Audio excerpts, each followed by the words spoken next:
A very good afternoon. We are at the Sepang International Circuit. We're just a little bit south of Kuala Lumpur, the capital of Malaysia. It is race number 2, round number 1 of the Asian Road Racing Championships. It's our 25th year of this circuit, and we're delighted to once again be back at Sepang. Racing yesterday was sensational. Steve Martin in the commentary box, also sensational alongside me. Steve, if we have races half as good as yesterday, we're in for a real treat. Yeah, we certainly had it all yesterday. There was dry races, wet races, actions, and one of the closest finishes that I've ever seen in my life by 0.1 over the line in the 250 class. So it's going to be great today. It is literally the thread of a tyre that separated first from second in one of the races that we had yesterday. Okay, the weather today. You said we had wet races yesterday. We've had a close look at the weather forecast, and intermittent clouds and showers are predicted for today. The cloud cover is quite light at the moment, 31 degrees and sunny, but rain is expected, and that has a big impact. Yeah, as we saw yesterday, it can just come at any single second. We don't have a problem with the wet weather, but if there is lightning, we could get a delay, but that's not forecast for today. So we're just going to take it as it is and run with the dry at the moment. 4 races coming your way today. The Superbikes 1000 last on the agenda. We've got the SuperSports 600, the AP 250s, but we will get underway with something that is unique to Southeast Asia, and it is the Underbone's 150. Race 1 of the Underbone 150cc season from the Sepang International Circuit. What a race we had. In case Ahmed Fazrul Sham of the Cardinals Racing Team was on pole position. And Cardinals are one of the smaller teams, and they got off to a great start in this 6-lap race, Steve Martin. Yeah, they certainly did. Both of their riders up in the top 5 heading into turn 1. And always this turn 1, turn 2 causes action. And there was action aplenty as they flipped through. There was people going down all over the place. But there it was, Pirabong Lubin Peng up the top there. You can just see there all the action through those first couple of corners. 3 or 4 bikes getting caught in the melee there, including the number 29 rider. That was Mohammed who went down there. So unfortunately for him, that was the end of his race. But back out front, it was Cardinals leading all the way. 5 former champions out there, as Izzat Zaidi was one of those early casualties. And number 60 in the green livery, keep an eye on him, Wayu Aji Trilaksana. He was in that leading group just about the whole way through the 6 laps. And although he had real pressure from the UMA racing teams, Mazato and Hazik Farus, etc., it was the green livery of Wayu Aji that would go on to pick up the win. Yeah, he was on an absolute mission, but so was Mazato. Mazato's very, very good around this circuit. But then it was Wawan Wello who ran wide and did no good to his end of chances as the laps wound down. Pirapong Lubin Peng was always there for all, on team 1 for all, and bike 179, I know a favourite of yours, Richie Toro, and the youngster Aldi Satya Mahendra also in that group, but always number 60 takes the inside line as he goes into the final hairpin corner, is just able to hold on tight, and Wayu Aji Trilaksana, the Indonesian for the 1XOX TKKR SAG racing team, goes on to take the maximum 25 points ahead of Ahmed Fazrul Sham and Pirapong Lubin Peng. So a great start for Team 1XOX TKR Racing Team.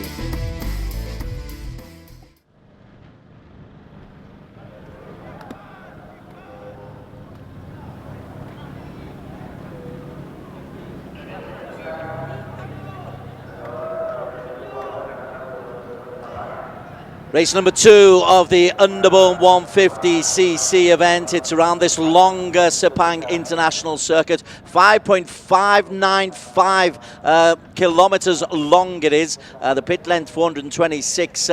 It is a long track for the Underbone, Steve Martin. Yeah, it certainly is. Most tracks are normally broken up into 3 sectors, but this one is so long that it's broken up into 4 sectors where the times can be split and measured. And the thing that I love about this circuit is its width. The racing is always exciting here. There's never a boring race here. There's plenty of overtaking opportunities and plenty of different lines, as this man found out yesterday. That's the Cardinals Racing Team. Ahmed Fazrul Sham, who is on pole position, part of a very talented family. His older brother Ahmed Fazli Sham will be there or thereabouts come the season's end. This is yesterday's race winner, Wayu Aji Trilaksana. Yeah, he was fast all weekend and proved yesterday what a racer he is. It was a brilliant result for him to get the victory in yesterday's race. Iqbal Abdul Malak, he actually fell away to finish in the points, but 13th after being in the leading group for quite a long time. That was better luck, though, than Izzat Zaidi, who is on the second row of the grid in P4 on bike number 98.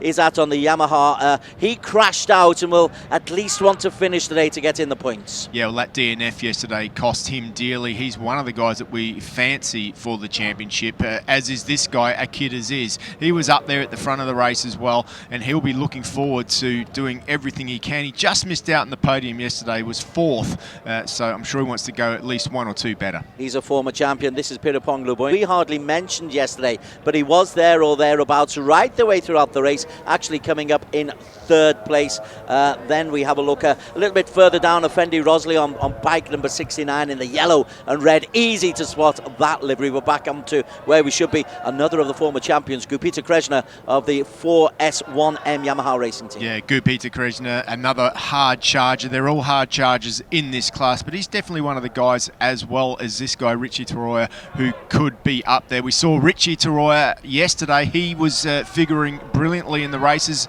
taking the outside line and putting himself in a place where hopefully he can finish off the race this time out. Second season in the Underbone 150 for Fernando Mazzato, the young Filipino for the UMA racing side. He will be on position number 9, row number 3 on the grid. It'll be a 6-lap race. There'll be a formation lap once all the mechanics and engineers are being told to vacate.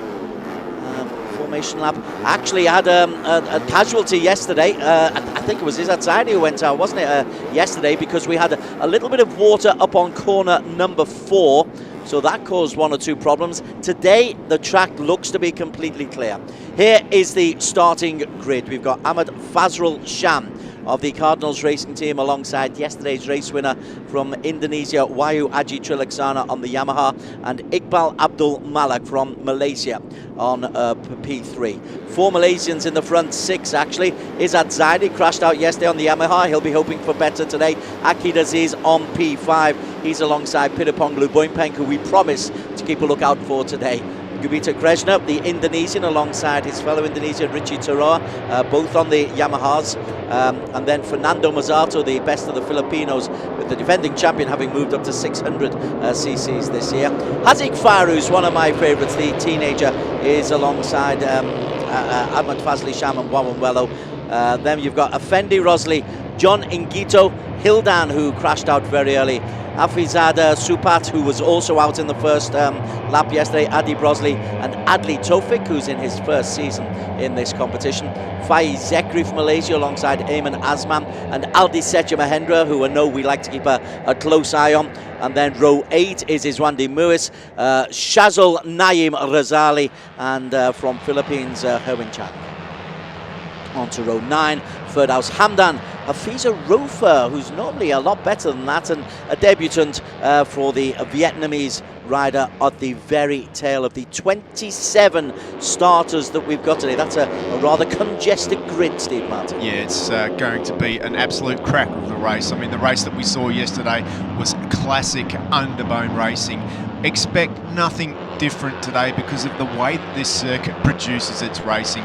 We've got 27 riders in the field, as you said, Des, and 27 of these guys want victory. Aldi Satya Mahendra is a guy that could run at the front, qualified in 21st position, so we could see someone from down there for sure make their way forward in this massive field. The sun is still out. There is the forecast of a little bit of rain. If it showers, then that just makes the surface a little bit greasy. Wide surface though it is, there's lots of racing lines, but if everyone's taking different racing lines, that's difficult. If it starts to rain in the middle of this race, it will become tricky because these guys a couple of years ago moved from the treaded tyres onto slick tyres. So now everyone's on slick tyres. If it rains in the middle of the race, there's going to have to be some sort of decision made as to whether they need to come in and put wet weather tyres on or what the story is. So everybody looking up towards the sky, but the good news is at the moment that everything is completely dry, and I think at least for the next 6 laps we shouldn't be threatened in any way with the weather. This is the long back straight at the end of turn 14. It's a long old drag down, particularly for these Underbone 150s. If there's any wind, and it's a pretty windless today, but if there is any front wind, that can cause a lot of problems. Then they come into the hairpin bend, and with these Underbones, you can expect them to be 4, 5, 6 abreast coming into the last corner at the end of lap 6. Yeah, as we see the final lap in these races at this circuit, that's one of the widest corners in the world. It's 14 or 15 metres wide, turn 15 here at this Sepang International Circuit. It does create great overtaking opportunities, and everybody is biting their nails coming into that final turn, watching to see who it is that's going to come out and lead. Yesterday it was Waioaji Triliksana who got off to the perfect start for the year, and I'm sure that him and his team will be trying to do that again today. But it's very rare that you see the double victory in this class because there's so many potential winners. Ahmed Fazrul Shami is one who's returning to this class of sport. He will be on pole position on bike number 11 in the easy to pick out Cardinals Racing colours. Izzat Zaidi hopefully will get a better start this time. At least he's made it to the starting line. And there is yesterday's winner, Waioaji Triliksana. We're just waiting for the flags to disappear. There's the red flag at the front, the green flag when everybody is in place will walk along the back of the pit lane. Then the lights will go on, and when we are... It's a long wait for them. The lights are off and we are underway, and it's a good start once again for Ahmed Fazrul Sham, and the two Cardinals Racing bikes are either side of Waioaji Triliksana. Triliksana goes right to the extremities.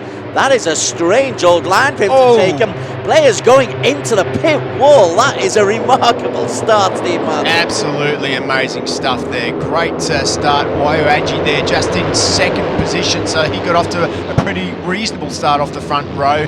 And that looks like one of the, is that Fernando Masato? Hazik Farouz, I think. It's Hazik Farouz who leads the way at the moment, off to a good start. There's the Cardinal Racing team.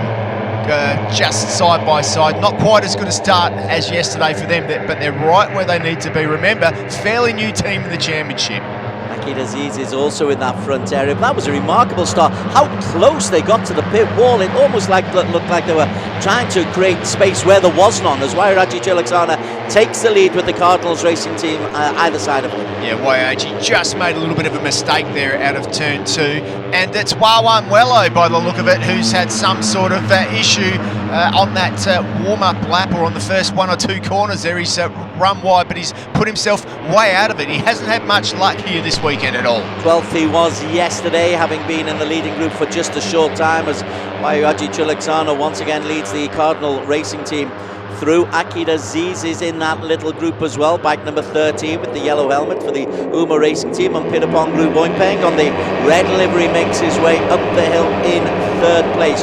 No real incidents to talk of other than Warren Wello. That's an improvement on yesterday when we had a bit of carnage on the first 2 corners. Yeah, absolutely. Pirapong Boingpeng is doing a great job up there in that leading group, and looks like he's just starting to make a move towards the front of the pack there too, so he's made his way through, so a great move by him. The second of the one, XOX, the green livery, Ahmed Fazli Sham, is also lurking just in 6th place, but it is Waioaji as they come down the long straight for the very first time. A little bit of a hill to move over as well. Everybody making just a little bit of space as they try to pick up the right line.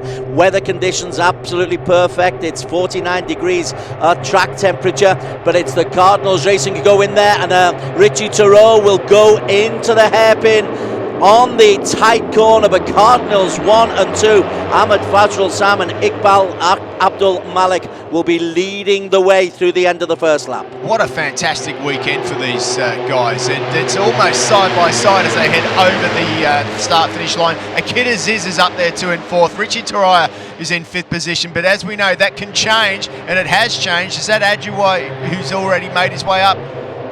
Why are they so close to the pit wall, Steve? Because once again, as on the opening lap, once again they've been hugging that pit lane. The reason they do that is so that they can't get slipstreamed at least down that way, so people don't slipstream around that outside. They're just trying to break the slipstream. They have to be a little bit careful, because if you swerve all over the track, you can get issued with a penalty. So they are swerving, but probably on the limit at the moment. You don't want to do too much more than that. Masato there in about 3rd position now has made his way up with Akid Aziz, his teammate, just behind him. Fernando Mazzato, bike number 17, but it's still Ahmed Fazrul Sham who leads the way, and Ahmed Fazli Sham is in that same group as well, just to make matters a little bit confusing. And the two Uma Racing bikes are in there as well. Well, Ahmed Fazrul Sham was second yesterday, as we have another look at the start, and that was a great start by Ahmed Fazrul Sham too. Got a really good kick off the line from his pole position. But then they're almost spearing in towards the pit lane wall.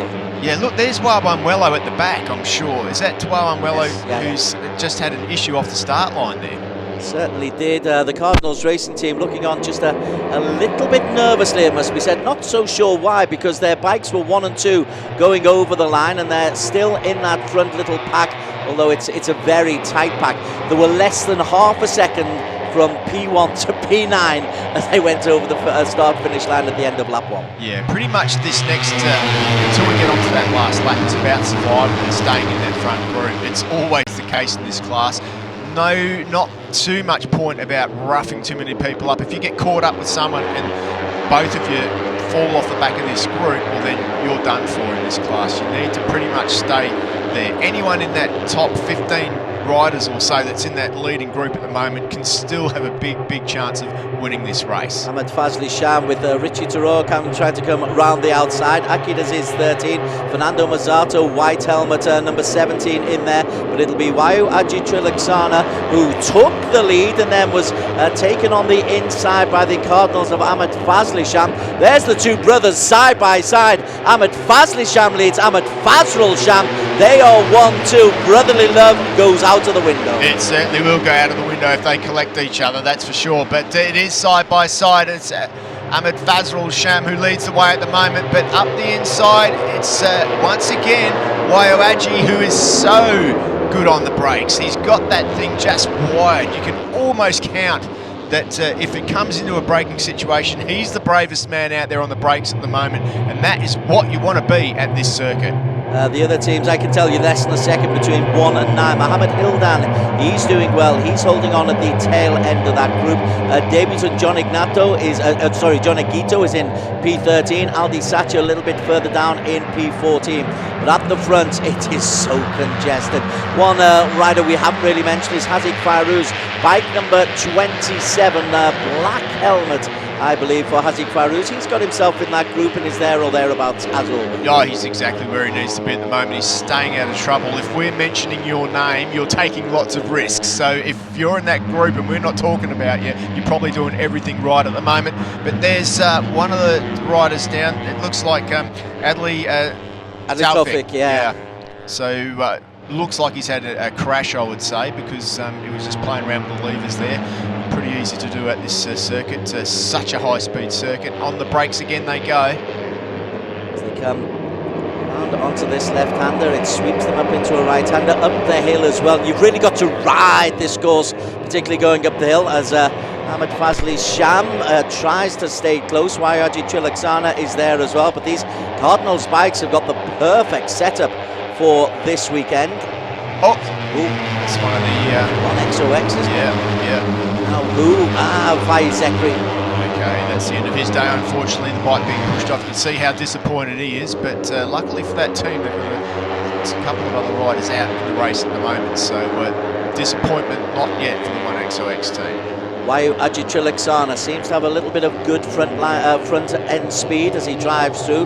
Piripong Luboinpeng once again is using this area to try to get himself involved in the action, but it's bike 46 again, Ahmed Fazli Sham, who led at the end of the previous lap. We didn't talk about him throughout the lap. We're talking about him at the end of this lap, which suggests that long straight belongs to Ahmed Fazli Sham. Yeah, well, it's all about positioning, and he pulled it off perfectly. But as you can see, nearly collects his teammate there. Bikes swerving around all over the place. They're just, all of the guys out there now are really starting to push the limitations up the inside. And it is still the Cardinals racing team up in the front with Wayoaji Trilaksana there as well. Tell you what, they had heart in mouths there, that Uma Racing team, because there was plenty of opportunity for contact there. But Hazik Fairuz is in that little group. Akid Aziz is in there. That's the Malaysian opposition to the front two. Ahmed Fazli Sham, bike 46, is the man who's leading his teammate Wayu Aji Trilaksana. And Ahmed Fazli Sham is riding pretty smoothly, but as you say, if you're talking about him, he ought to be worried. Absolutely. Still a few laps to go in this race for these guys as well. Nothing's settled just yet, and although he leads at the moment with number 46, Ahmed Fazli Sham, there's no guarantee that he's going to be there towards the end. Our top lap times 2:34.234, around about. That's the same kind of time that they were lapping for qualification as well. So it's pretty rapid out there. Nobody's holding anything back as Ahmed Fazli Sham takes Wayu Aji Trilaksana, who's chasing the double. Fernando Mazzato appears, and Akid Aziz appears on the inside as well. Lots of jockeying. Luckily for the riders, at least, no real contact, and also luckily no sign of the rain as yet, Steve Martin. No, that's good to see. Good to see also Akid Aziz on the Uma Racing Yamaha Maju Motor Asia team making his presence felt in this race. He's a good little rider, and I really like his style, and when he's aggressive, watch out. All the other guys need to watch out, because Akid Aziz is on a charge at the moment. Look at the two groups we've got now. There's two distinct groups that have been formed, and this group need to be careful that that back group do not catch up. They could. You can see a bit of waving going on in the background there too. It's a front 10. Pick any three from these 10 in any order you choose to who's going to win it, unless something really dramatic happens, which do not count that out. They are into the final sector, again jockeying position for the final corner in, and once again Ahmed Fazli Sham. Oh! Somebody's gone. Right, it's one of the 1XOX. Is it Wayu Aji? It's got to be Wayu Aji who's gone down there. That's not good for him. As they come through the start-finish line into the final lap, Ahmed Fazli Sham leads Akid Aziz. Gupita Krishna and John Ngito has got himself into a good place. It was indeed yesterday's race winner who has gone out. Wayu Aji Trilaksana taken out and on the hairpin. Masato's gone down too. Fernando Masato's crashed out. Unfortunately, we just have another look here. You can see on the inside there, it looks like, boom, a couple of guys collected each other and down they went. Wayu Aji was taken out in that one. Masato as well, I think. And one of the Cardinals racing team is out as well. That must be three of the major players taken out of the race. Well, Ahmed Fazli Sham took evasive action. He's still there, but it's Ahmed Fazli Sham and Akid Aziz at the front. Gupita Krishna and John Ngito, who we've not mentioned till now, they are certainly in this leading group. Yeah, absolutely. And you can just see there in the background, Ahmed Fazli Sham still in that group, so it must have been the other Cardinals racing team bike that went down. Iqbal, yes indeed it was. And that certainly shook things up a little bit, and I think from that, both of those groups have rejoined up now. So that group of 10 is now accelerated into a group of 20. Well, so there's a top 6, and as you quite rightly say, they are being closed on. That's Akid Aziz and Hazik Farouz in there as well. The black helmet belongs to Gupita Krishna. There is the problem for Iqbal Abdul Malik. Yeah, he's out. He won't be able to compete the race with that. No points for him today. Unfortunately, you can just see him there pulling off the track, getting well out of the way. And he'll be very interested in watching this last lap and see how it plays out. But it is Akid Aziz at the moment with a very small lead over the second place man out there. Gupita Krishna also in that group, as is John Ngito, number 22, Hazik Farouz. Look out for him, yellow helmet. The one Cardinal racer is still there. The two Shams, Ahmed Fazli and Ahmed Fazrul, both in good positions as we come down to the long straight for the penultimate time. There'll be one lap to go after this. Ahmed Fazli Sham is leading the way. Pirapong Lubonpeng suddenly makes his appearance once again. He does like to leave it late. A podium finish yesterday for the man in red, but who's forced really wide. It's Cardinals in second place. Ahmed Fazli Sham, who's led for 4 of the 5 laps to date and will be leading going into the final lap. Talk us through this final lap, Steve. Well, this is going to be an absolute cracker. Effendi Rosley's in that group as well. You can see one of the riders there. That looks like they've had an issue there just on the outside of the track, joining the back of the group now. Probably one of the fallers getting back on board, I would say. But it's Cardinals Racing out front at the moment as we head into the final lap. If you've got anything, you've got to pull it out of the bag now. and it is the pole man who leads the way. What a story this would be if Ahmed Fazrul Sham can bring it home. The team are clapping and keeping their fingers crossed. Ahmed Fazrul Sham, he's got a big contingent behind him at the moment. His brother has taken the lead ahead of him, Ahmed Fazli Sham. And then have a look, bike number 98 steps in for the first time, Izzat Zaidi. Again, we've not mentioned Izzat. Suddenly he is at the front alongside Ahmed Fazli Sham.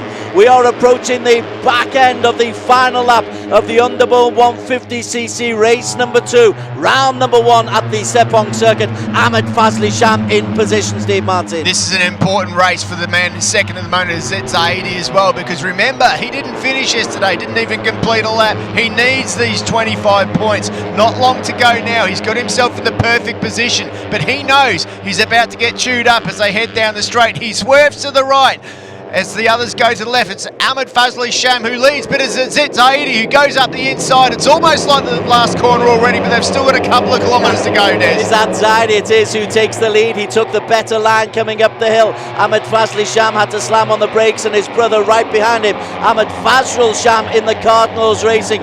Brotherly love has disappeared. Akid Aziz is also in the picture, but it's Izzat Zaidi trying to lead from the front as they come around the final 2 corners to take us into the long straight, and then it's a double sprint for the line. Well, this is why they all take a breath, because they know now that they're heading onto that second last back straight, and whoever is leading is going to be swallowed up, and that looks like it is Izzat Zaidi at the moment, and he knows that at any second he's going to get swamped by the rest of the field as they come back down side by side. I don't know who's leading. There's 4, there's 5, there's 6. They're swerving all over the place. They're on the brakes. Ahmed Fazli Sham takes the corner in first place. How tight can he be? Ahmed Fazli Sham looking for the victory in the 1XOX. Ahmed Fazli Sham comes out in the best position, holds on ahead of Izzat Zaidi, and this is a famous victory for the 1XOX rider, Ahmed Fazli Sham from Izzat Zaidi. Fazrul Sham in third place, Hildan and John Ingito and Hazik Farus make it a thrilling top 6. What a great top 6. A couple of names in there that we wouldn't have expected to be up there. John and Guido in 5th position, and also Hildan in 4th position. What a brilliant result for those guys. A couple of guys that I didn't expect. And what about Aldous Sataya back in 7th position, coming all the way from 21st on the grid. A big job by him too. But there's your winner, Des. What a great result for Ahmed Fazli Sham and his brother doing the burnout side by side on the Underbone 150s. How happy are those guys going to be on the way home tonight? Indeed, a podium 1 and 3 for the brothers. They were 1 and 2 at the end of lap 2. They were always there or thereabouts, and a proud dad looks on and says, oh well, one of them's got to buy the Tate Tarak tonight. And Izzat Zaidi, great recovery for Izzat Zaidi, came very late into the party, only taking the lead or getting into that leading group on the last lap, Steve. It was really important for the Waipang rider to be able to do that, get that result. Missed out on so many points yesterday. You can see how much that means to him. Although he didn't win the race, he's just so pumped to get the points. He's got his first points of the year, 20 important points for Izzat Zaidi. Really needed to pick those up, but that was a spectacular race. Got to say, really, really impressed. A lot of fallers. Ahmed Fazrul Sham finished back in 11th position, or 3rd position, sorry, so that was good for him to see. Just so impressed with all of those guys. And you can see the Cardinals racing team, how much they've improved in the last couple of years. Their second year, Des, of full competition, and they're featuring like that. You've got Ahmed Fazli Sham and All Malaysia 1, 2, 3 from the 1XOX racing team. 0.101 ahead of Izzat Zaidi, and then 0.3 ahead of his brother Ahmed Fazrul Sham from the Cardinals racing team. Muhammad Hildan from Indonesia. John Ingito, great result for the Filipino in his first weekend in Underbone 150. Hazik Farus again, always consistent, always near the top. The teenager Aldi Satya Mahendra, the Indonesian in P7. Gupita Krishna, who was in the lead for a short time, time in P8. Adi Brosley for Malaysia. Richie Toroa, again, he tried to get competitive. Hafiza Rofa coming from way down on the grid. He was 26th out of 27 starters. Effendi Rosley, Akid Aziz, a one-time race leader, the former champion, has to be happy with 13. Pirapong Luboinpong, just 2 points for him. And Ayman Azman, the last of the point scorers, nearly 8 seconds adrift. But look at that, 1.3 seconds between 1 and 14. A little bit further down, the finishers include Firdaus Hamdan, Wayu Ajitrilaksana, who got up after having fallen on the last lap. Iswandi Muis, Kerwin Cheng, and Afizad Supat. No finishers for the rest, including Faye Zekri, Warren Wello, who had problems right from the very start, and Adli Tofik. Oh, it's great. Well, that's a good way to start the day. Everybody's heart is pumping after that. What a brilliant ride. What a brilliant start for the Ahmed Fazli Sham and his brother Ahmed Fazrul Sham to be on the podium. And you've got to be happy for Zet Zaidi as well to be able to pull that off. But it's a double podium for this man. He was on the podium yesterday too. Certainly was. He will actually be leading the championship standings in 36 points, and the man right behind him on 34 points will be his brother Izzat Zaidi. A no finish yesterday, in fact hardly got off the starting grid yesterday, had problems on the formation lap, and he is one relieved young fella. He's a very happy fella with 20 points for today. No wonder the RCB Yamaha racing team are congratulating him. Such a good feeling for him to be able to get that result. Worked hard for it. He's always been a hard charger in this championship, that's for sure. And here is the race winner, Ahmed Fazli Sham. He reacts like a teenager, but he's in his mid-30s now. And still loves racing, still loves the competition, and still loves this particular sector. And look at this, he's taking a few photos there with the track crew. He's certainly not in a hurry to get back, is he? He's enjoying every moment of this victory. Well, remember last season he had a fabulous finish to the season, and he's carried on that form here, relishing being involved with this team, 1XOX, and we are #1, and a big hug to celebrate. Oh! He nearly dropped the bike in the pit box. Look how excited he is. Team manager there on the right-hand side, just trying to hold that bike up. Big hugs, and what could be a very good day for the team. Listen to the roars. Great stuff.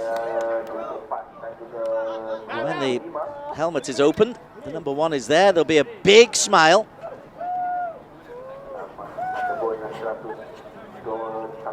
The team have worked hard for that, haven't they? And he rode it really well, kept out of danger. In fact, most of the riders did really well to keep themselves out of danger. We had some real problems very early on the race in race 1 on Saturday. On Sunday, far more circumspect, but that didn't make the competition any less thrilling. And he got himself into the perfect position down the final straight, held the tight line on the final corner, and got the victory.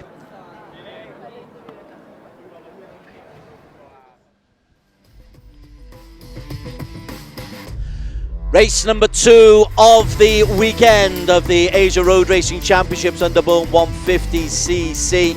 Ahmed Fazrul Sham on pole position in the Cardinals racing team, getting off to a good start alongside Wayu Chilaksana. The riders getting very close to that pit lane wall. Richie Toroa nearly catching the edge of it, but in the end, not too many problems, Steve Martin, as the riders eventually decided a little bit of caution would serve the day. Yeah, absolutely. The action was thick and fast up front with Wayu Chilaksana near the front for most of the race. You can see that he was so strong on the entry to the corners. Incredible stuff. There were other riders there too. Izzat Zaidi back in the pack. He was to make a name for himself further on. Richie Toroa was there as well. The Cardinals racing team, the 1-2 though, that they were after, they had a 1-2 or a 1-3 on the qualification. But Ahmed Fazrul Sham, bike number 11, was a runner-up yesterday, was looking to get onto a double podium, and his young teammate Ikmal was also trying to make sure that he got a better result than yesterday when he finished beyond 10th place. There were, of course, one or two who fell away, Adli Tofik, but then Ahmed Fazli Sham took his brother along the line, and he decided, hey, I've got a chance of winning this race. Absolutely. You thought it was a battle of three, but that just was not the case. With 3 laps to go, it looked like the final lap, and then this happened. 3 of the major players went down and they were out, and it put a big it brought the group together, actually. Ahmed Fazli Sham was able to capitalise. Wayaji Trilaksana missed the chance of a 1-2. Then Izzat Zaidi appears from the middle of the pack in the red livery as they go up the hill on the final lap into the final corner. Gotta keep it tight, gotta keep it controlled, gotta hold that line. That's exactly what Ahmed Fazli Sham did, and he had the catapult speed to actually go away and hold off Izzat Zaidi to make it a number 1 for Ahmed Fazli Sham Team 1 XOX. His brother coming in 3rd place, Ahmed Fazrul Sham, Izzat Zaidi picking up 2nd. Thrilling racing.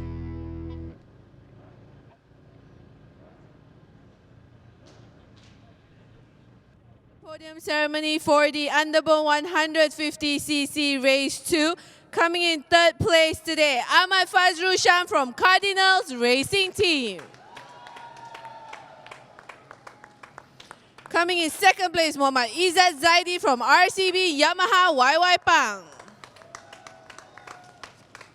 And today's Underbone 150cc Race 2 winner, Ahmed Fazli Sham from 1XOX TKKR SAG Racing Team. We'd also like to invite the team manager for 1XOX TKKR SAG Racing Team to join the riders on the podium. Now I'd like to invite everyone in the grandstand to stand for the national anthem of Malaysia.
I'd like to invite the FIM Asia President, Mr.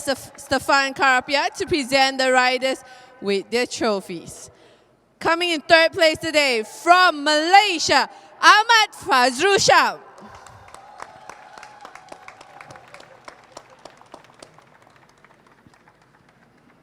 In 2nd place, also from Malaysia, Muhammad Izzat Zaidi.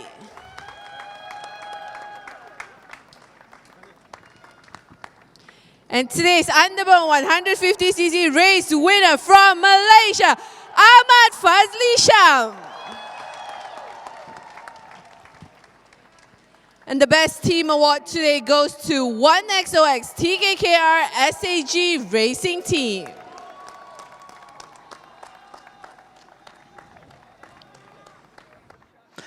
Our thanks to Stefan Karapie, the FIM Asia president, for handing out the awards. It's a bit of brotherly love. Ahmed Fazrul Sham in P3 for Cardinals Racing. Izzat Zaidi in P2. And Ahmed Fazrul's brother, Ahmed Fazli, picking up the victory for the 1XOX team. All 3 riding the Yamahas, and a Malaysia 1-2-3 as the Negara Coup is played for the first time today. Onto the championship standings, and I can tell you it's brotherly love at the top as well. Ahmed Fazrul Sham with 36, Ahmed Fazli with 34. Yesterday's winner, Waya Aji Trilaksana, didn't pick up any points today as he crashed out on the penultimate lap of this. Izzat Zaidi picking up 20 points for 4th place in the standings. Pitapong picking picking up points on both days, as did Haziq Akid and Richie Turo. They're the top 8. As we just move down a little bit onto the next page of the standings, there's a lot of riders who we talked to. John Ngito on his debut picked up 11 points today. Warren Wello picked up 11 points yesterday. Gupita Krishna had a low number of points on either days, but did finish both races, as did Fernando Mazzato. So they're the key players in the Underbone 150cc. Great way to get us underway. I tell you, the weather is still holding. It is still sunny. And when we come after the break, we will be coming back to the Asia Production 250cc. Stay with us. We're with the Asian Road Racing Championships from Sepang in Kuala Lumpur in Malaysia.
Round 1 of the 2020 FIM Asian Road Racing Championship comes to you from the Sepang International Circuit, just a little bit to the south of Kuala Lumpur.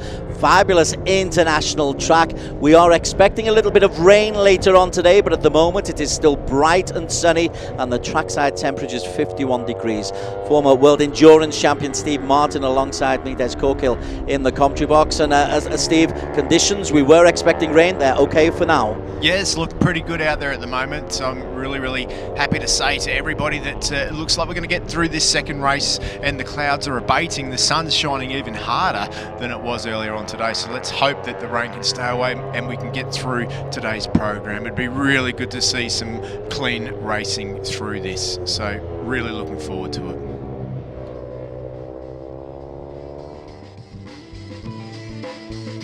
Race 1 of the weekend in the AP 250cc. I guarantee you will never see a closer finish to what you're going to see in just a couple of minutes' time. Andy Mohammed Fadli on the Kawasaki and Aiki Iyoshi were challenged by Mohammed Izam Iqbal and Hakimi Ridwan on the Idemitsu Bunshu Honda.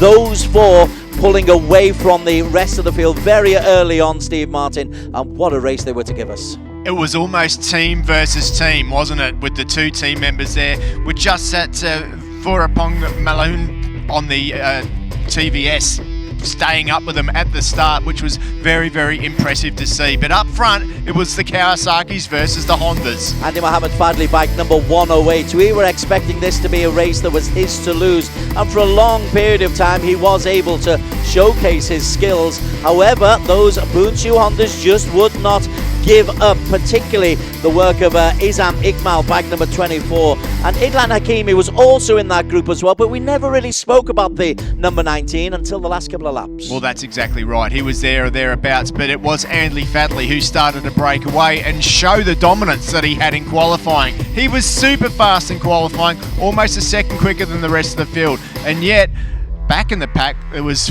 races aplenty.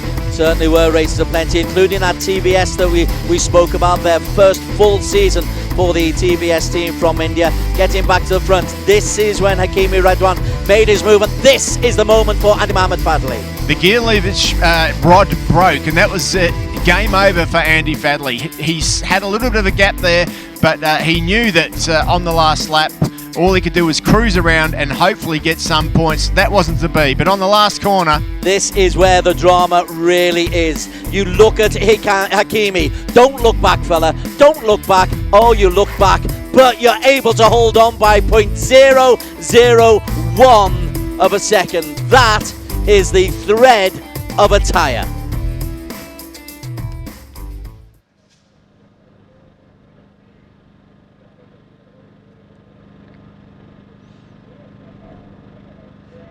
Okay, let's have a look now at a little bit of the work that the riders put in yesterday as we go around the track and the quickest times around the various sectors. Steve Martin, talk us through this. Yeah, very interesting. The track is broken up into 4 different sectors. A sector is a timed part of the track, which all of those parts get added together. And it's interesting to see who's set their bikes up differently to be fast in those sectors. It's super important to be fast in the final sector, and we can see Idlan Hakimi with a 39.1 through there, the fastest man out on the track, and that showed, and that is why he managed to pull it off yesterday with that great result. Sector 1 was Izam Iqmal on the Honda as well, 30.5 for him, very similar to Andy Fadley at that part of the circuit. You could almost argue that those guys fast, Andy Fadley as fast in the first and second sector there, could probably work to make himself faster in that final sector, and that might give him a better chance of victory as long as his gear lever stays on the bike. The analysis and the expertise provided by Steve Martin, former World Endurance Champion. And our analysis and expertise down at the grid is provided by Hui-Ling, who I hope has got 1 or 2 riders to maybe tell us a little bit about the conditions. And it is darkening down there, Hui-Ling.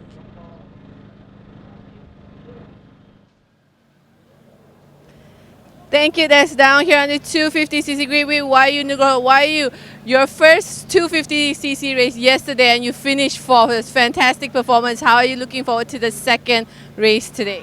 Yeah, I will do my best for this race to get better result from yesterday. So how has it been testing and having a lot more time with the R25? Have you used to the machine compared to the Underbone last year? This bag is more bigger than Underbone, so need more confident on the bag. All right, thank you so much, YU. Good luck for your second race. And we're going to go to the row behind YU Nugroho, where we will see TBS Racing, which is a brand new full season team on the 250cc grid this year. Vorapong, yesterday you managed to stay with the second group and you did a fantastic job for your brand new team. How are you looking forward to the second race? Yeah, for the race 1 is a very good result, very good start for my team, and we now is adjust something to I need to the plan to up ahead group, and if believe I can do. All right, thank you so much, Vorapong. Good luck for race 2. And finishing 7, which is one of the riders that were battling in the second group with Vorapong and YU yesterday, was Ray Ratukore. Ray, you were in the second group yesterday and you finished 7. How are you looking forward to the race today? This race too, I try to my best, and then yesterday I have a mistake for second corner. Now this race I target for podium. So in terms of the setup for your bike, is there a lot of difference from yesterday and today? Yeah, this morning already set up my bike for for race two. All right, thank you so much, Ray. All the best. And that is it from me on the starting grid.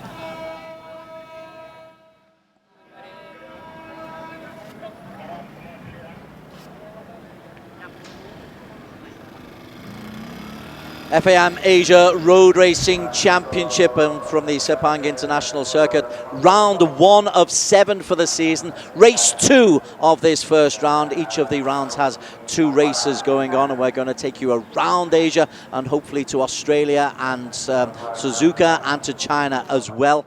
Our focus now very much on the Asia Production 250cc. Andy Mohammed Fadli, last season's champion on the Kawasaki for the Moto Manual Tech Racing Team, on pole today, but he had that mechanical mishap yesterday, Steve Martin, and will be desperate to avoid such a mishap once again today. Izam Iqbal on the Idemitsu Bunchu Honda. I know you've really been impressed by the work that they've done on this bike. Absolutely. The Bunchu Honda Racing Team have been doing such a fantastic job and moved the goalposts from last year, I feel. To have 2 of their riders first and third in race 1 yesterday was great. Good to see Akiyoshi in his second season here in the Asia Road Racing Championship 250 class, doing a great job as well, picking up that second spot and leading the Kawasaki's way at the moment. In the second row of the grid, you've got Charles Shazras Yuzi on the Yuzi Honda Racing. Now, he was in that second group. The front 4 bikes managed to get away from the rest relatively comfortably. Charles Shazras actually got himself a 6th position yesterday. Anji Setiawan, not the best result for the Indonesian on the Yamaha, but they've all now had a good look at the track. Setup might be slightly different for him, and the likes of Wayu Nugroho, who got himself up into P4. So impressed with this young guy. Underbones last year, new into the class, 4th on his first appearance in the 250s. You've got to think that he's in with a chance of getting a podium today, so just keep your eyes on that young rider. He is really a man on a mission. Number 89 could come through for a podium, if not a victory, this time out. Yeah, he's a young lad. There's plenty of confidence as well. We spoke to Ray Ratakore. It's always a nervy time on day number 1 of a new season. So day number 2, they've got a little bit of a miles under their belts. They know a little bit about the tracks. They know about the power of the Kawasaki's and the Bunchu Hondas. So it's up to the rest to actually get close to the top 4. Well, they know what to expect now. They know what the pace is. They've been able to look at the sectors like we looked at the sector times. They'll know where they're weak. They can change their bike setups and maybe their lines to try and put the perfect lap together, because to stay with those front 4 riders, Des, it's going to take 6 or 7 or 8 perfect laps if you want to be there at the final, and we know how close it is. Let's remember that this race come down to 0.1 yesterday. It was the closest race I have ever had the privilege of commentating on yesterday, 0.001. Here are the 15 starters in row number 1. Andy Mohammed Fadli looking to go better than yesterday when mechanical problem put him out on the last lap. Izam Iqbal had a terrific race alongside Aiki Aoshi, the young Japanese, also on the Kawasaki. Charles Shazros Yuzi looking out for him, and Anji Setiawan with Wayu Nugroho, the teenager, on bike number 89 for Yamaha Racing Indonesia in P6. P7, another Indonesian, the always fast Ray Ratukore for the 1XOX team. Vorapong Maluan, the fastest of the TVS riders. There's 3 TVS bikes on the grid, and Daniel Shami, a young Malaysian from the Pachi ZK Racing team. On row 4, we move on to Shafiq Ayman Fauzi. Idlan Hakimi Radwan, yesterday's race winner by the narrowest of margins. The 16-year-old was in tears of joy. Muzake Mohammed on bike number 92 in P12. And completing, we've got the 2 Indian racers, Jagan Kumar from TVS on the TVS Apache, alongside him KY Ahmed, and they will be looking to get just a little bit ahead of each other. And finally, the Hong Kong competitor Yong Nang Tse from the Victor Racing team.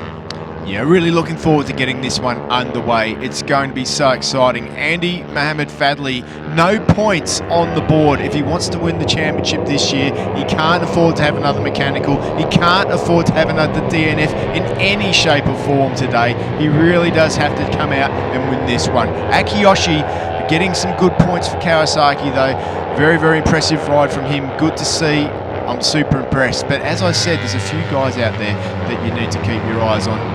4 or 5 guys can win and guys from back down the pack as well. So really looking forward. We heard from Ray Ratakuri, another guy that could be up there towards the end of the race. My eyes very much on those light, fluffy clouds above. The weather forecast is for rain, is for showers. Luckily, we've not had them.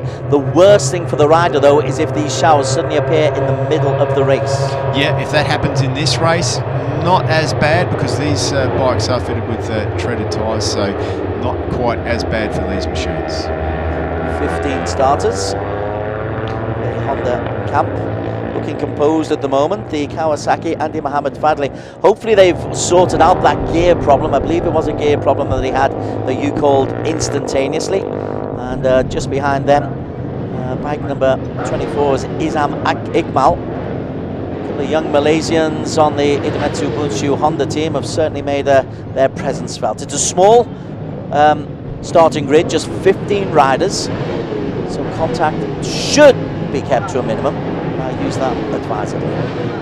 We are all set. Bike 37, the Japanese Kiyoshi. Next to him, Izam Iqbal and Andy Mohammed Fadli. For half the race yesterday was absolutely imperious. 8 laps of the race, and we are underway. And again, decent start from Andy Mohammed Fadli, P4 as well. Cheryl Shazras also gets off to a good start. Nice clean start from all of the riders, Steve Martin. Yeah, Andy Fadli in the perfect position. We can just see everybody jockeying, and there's a lot of guys up the inside there, but it's Fadli who's wide and sweeps around the outside into the lead with his teammate Akiyoshi right behind him in third position. Not 100% sure who that is at the moment, but it is one of the Bunsu Hondas, and it looks like it's Izam Iqbal who's taken up that third position with the TVS. Another fast start from the TVS, so good to see Warapong Malahum getting that great start. In between them, Charles Shazras Yusi for the Honda in P4 as well. Just looking to see where yesterday's race winner Idlan Hakimi, who started in P11, so you can't really expect him to get up into the early chasing positions, but I think that's him in P6. Yeah. At the moment, oh, somebody slid off. Not sure that is it Iqbal? No, it's just behind Iqbal. Yeah, not 100% sure who that is, but it's definitely a red and blue bike. Could be the TVS, it could be Iqbal. We'll find out very shortly when we... not Iqbal, it's one of the TVS, as you called. Shazras Yusi. It's all over. He's just checking the handlebars. Can he get the bike running? Doesn't look like it. We can just see here as they head around. He's almost run into the back there. Just lost it as he's come around. The bike's span. You can just see that the front end loss caused the back to come round on him, and a low side. The bike spins over in the background, but just pushing too hard on new tyres too early. That was his issue there. A little bit wide as well, looking for the way around the outside there, but the end of the day, and lessons to be learned from the young rider. That could well be as a result of yesterday, knowing that he has to push just that little bit harder to get closer to the front three. Bike 24, Izam Iqbal on the tail of the two Kawasaki's of Andy Mohammed Fadli, who wants to get yesterday out of his system. Iyoshi is still in there as well. Where is the bike number 19? I think he's coming through into P4 at the moment. Yeah. Big gap. He's got a lot more work to do if he's going to be able to catch up to the leading trio at the moment. But Idlan Hakimi with a lot of work to do. Kawasaki is leading around into the start, or the end, sorry, of lap number 1. Yeah, you can just see his father there, hands up in the air. Always come back and do it again next year. But it's Team Kawasaki 1 and 2 at the moment, with the number 24, Mohammed Izam Iqbal, who takes the lead as they head into the second lap. The gap between the front three and Idlan Hakimi is, wow, it's nearly 2 seconds, 1.7 seconds. Oh, he's down. Idlan Hakimi's gone down. I'm sure it was him. That was a big high side, and unfortunately it is. It's Idlan Hakimi. I would say that was a high side. Let's hope that he's okay. He's landed on his knees. He's up. But you can just see there, that knocked the wind out of his sails for sure. Let's see if we can you just see the tail end of it here. Big high side out of the first turn there. And disappointed, tries to stand up, can't. The wind's knocked out of his sails. And the results from yesterday, out the window. Well, Talk about racing, bringing you down a peg or two. And then there was 3. He's limping away, and so we've got the 2 Kawasaki's. Yesterday was Andy Mohammed Fadli who suffered a misfortune. Today, Idlan Hakimi maybe again just pushing just that little bit too much because he knows the gap he's got to catch up. Well, he had to push because the 3 front runners were running away. They made up that 2 seconds while he was trying to battle his way through the pack. There was that 2-second gap, and if he rides as fast as those guys, he's never going to catch him. So he had to push over the limit to catch him, and he just didn't get away with it. Izam Iqbal trying to stay right close onto the tail of Ayoshi, who actually had the lead and is now in second place. Andy Mohammed Fadli's Kawasaki leading there, lapping inside 2:30. Ayoshi the previous lap. Anything inside 2:30 is a pretty solid effort in the AP 250, Steve Martin. It certainly is a very impressive lap time. We know that Andy Fadli can do the lap times.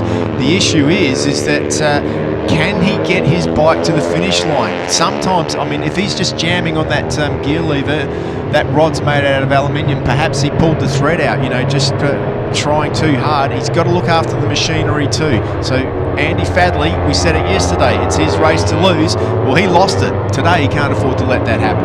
Okay, the top 3 are a long way clear. Angie Setiawan, Wainagroho, Ray Ratukore, who were optimistically talking of a podium. Well, it could be a podium if something happened to these front 3. But the gap between P1 and P3 and P4 is 4 seconds. Wainagroho 4 seconds adrift of Izam Iqbal in P4. Super impressed with Wainagroho. What a brilliant ride for him to be able to step into this new class and be so competitive.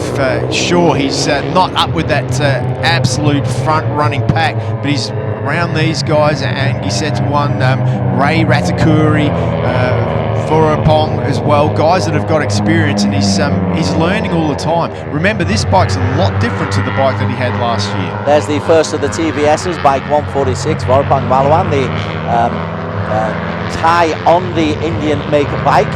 But it's bike number 89, Wainagroho, who is leading through. We saw him on the grid beforehand, really young fella, and just saying, I'm going to give it my best, going to learn what I possibly can. Ray Ratakore right on his tail.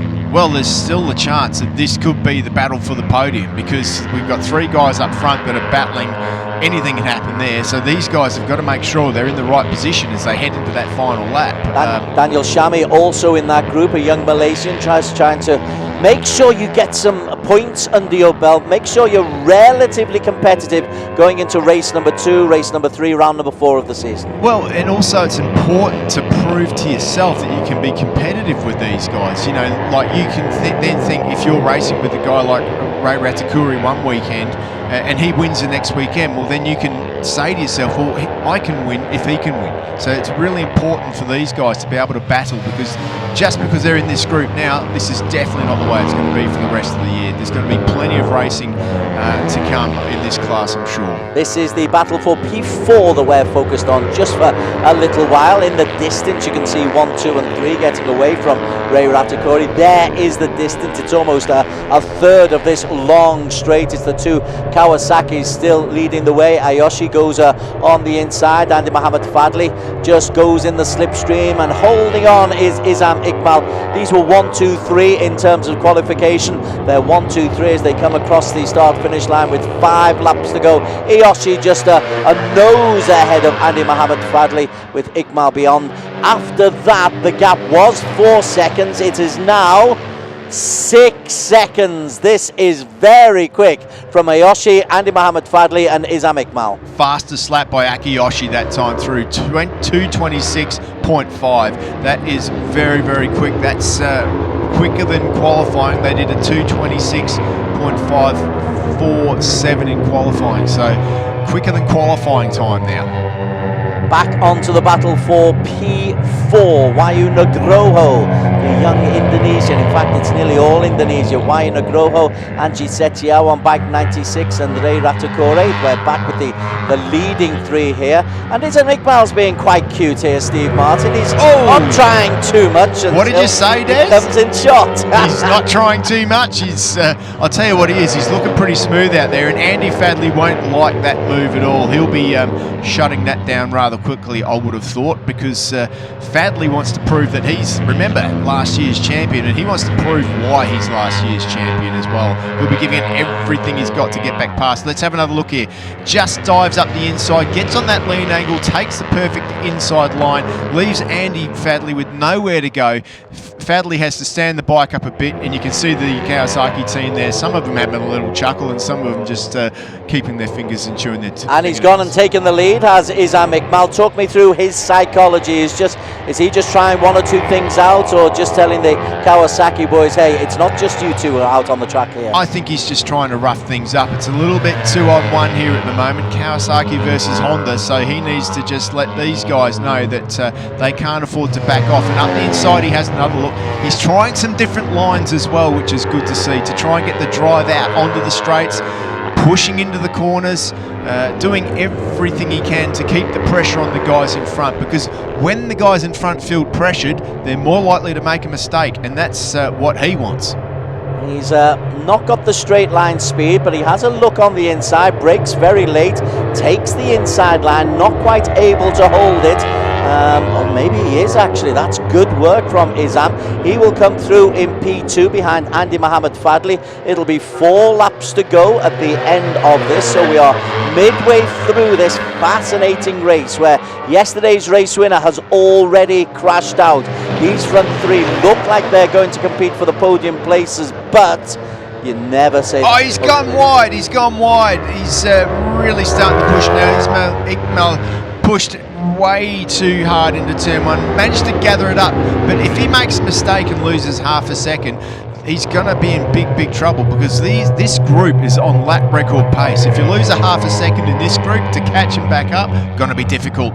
He did well just to recover. He's right on the back wheel of Ayoshi. Has a look on the inside. It's Andy Mohamed Fadley who's riding pretty smoothly here. Purely was a mechanical problem that caused him to not succeed yesterday. He actually did limp through to the finish line and picked up some points that you never know might be valuable at the season's end. Today he'll be hoping the mechanical work doesn't let him down. Yeah, absolutely. Just such a competitive class, and every point counts, and it'd be really good for him. He managed to get 3 points yesterday by limping over the line, as you said, and we've seen these classes come down to within a point in the past, so Andy Fadley knows how important it is, but he needs more than 3 points today. He needs 25. It is a huge gap between this front three and the Ray Ratakore-led battle for P4. 8 seconds, just under 8 seconds at the end of the previous lap. These lap times are just going up. These are lapping at inside 2:28, whereas Ratakore is at 2:29.341. He's the best of the rest. Importantly for the championship, for Andy Fadley, and I'm sure it's in the back of his mind, yesterday's race winner, Idlam Hakimi, is out of the race. So the race winner who got the maximum points yesterday will score no points today. That's going to be a big help as far as the championship goes to Andy Fadley. He really does need to pull this one off if he can. TVS there of Vorapong Walwan is still managing to hold on, the single cylinder, at a disadvantage when it comes to this level of racing, but he is holding on in there. Vorapong, good skills from the rider, but it's the Kawasaki's leading the way through, as they have since literally the very first corner. They were 1 and 3 on the grid. They're 1 and 2 at the moment as Andy Mohamed Fadley just shifts on the inside, and I think he's in the mood today, Andy Mohamed Fadley. Well, you think so. How frustrating must it be? Oh, we've got a faller in the background there. Got a faller in the background. Just in the 1XOX, I think it's Shafiq Ayman. Shafiq Ayman's fallen down. Unfortunately for him, he was in that involved in that second group there. It's not. That's Ray Ratakuri there in front. Is it? It's Ray. It's Ray Ratakuri that's gone down. No, he didn't need that, did he? Bites the dust. Manages. The bike should be fairly okay. Hopefully, he can pick it up and get some points. back out front. It's the two Kawasaki's. The Motul Manual Tech Racing team, a little bit of a name change for the team this year. They've gone from KYT to Motul Manual Tech Racing. I like it. It runs smooth, and the bikes are obviously performing brilliantly out there. New Motul sticker on the side of the bike too, which really stands out. Isam Iqbal trying to stick close to that new livery. There's the 1-2-3 battle for first, as it has been for a long time. Big slide there. Just lost the back-ended Andy Fadley. Bit of a moment, but managed to hold it together. That was just pure corner speed that did that. Two riders have crashed out, Charles Shazras Yuzi and Idlan Hakimi, yesterday's race winner. The battle between P3 and P4, look at the fastest lap times. It's nearly 2 seconds difference between the fastest lap of P3 and fastest lap of P4. Yeah, these guys out front are riding in another league at the moment. They've got both wheels sliding front and rear. They're really riding on a knife's edge. They've got nothing left, and that's why when a guy like Andy Fadley opens the taps, anything can happen, but he gets away with it. Isam is able to stick close to him, coming up in their own little race. It's like they started half a lap behind, but it's a good little battle. Anji Setiawa and Wayan Nagroho, Muzake Mohammed, Shafiq Ayman, Ratakore, of course, has disappeared from that group because he crashed out. Well, didn't crash out. He slid off on the end of the previous lap. Just about here is where his incident occurred. Yeah, he was helped off there, let's say. He did get a little bit of a touch on the inside, which wasn't conducive to staying on two wheels. And the biggest lead that we have for any individual, Andy Mohammed Fadli has got a 0.385 second lead from Isam Iqbal, and Ayoshi is trying to close up. They have indeed closed up just a little bit at the end of the first corner. We saw this yesterday. Andy Mohammed Fadli able to get himself a lead, but then pulled back in. Fadli is pushing so hard on every corner. You can just see the rear of his machine just letting go a little bit now, but he's managing to hold it together. That would have been comforting though for Andy Fadli to go all the way down the straight without getting past in the slipstream. He knows that he's starting to break these guys, but what he doesn't know is that Aki in the background there is right on his rear wheel again, and it won't be long, I'm sure, before he takes over the lead. But very important period of the race now. Can't afford to drop back, as we in moments will be starting the final lap. Yeah, these three are 13 seconds clear of the second group. This has been real consistency. 2:27.452 and 2:27.518 the relative lap times. And I tell you what, Isam Iqbal is just for the first time beginning to lose a little bit of ground on the Honda, Steve Martin. He certainly is. He's lucky that this straight has got this track's got a couple of big long straights, and he should be able to get back in that slipstream at the important part. But he's dropped back another bike length from where he really needs to be. Aki is looking strong though. Look at this group though. The TVS leads the way. Well, that's a terrific result. The TVS of Vorapong Malawan, big smiles in their pit lane. That would put him in 4th position at the moment. It does indeed, ahead of Anji Setiawan and Wayan Nagroho.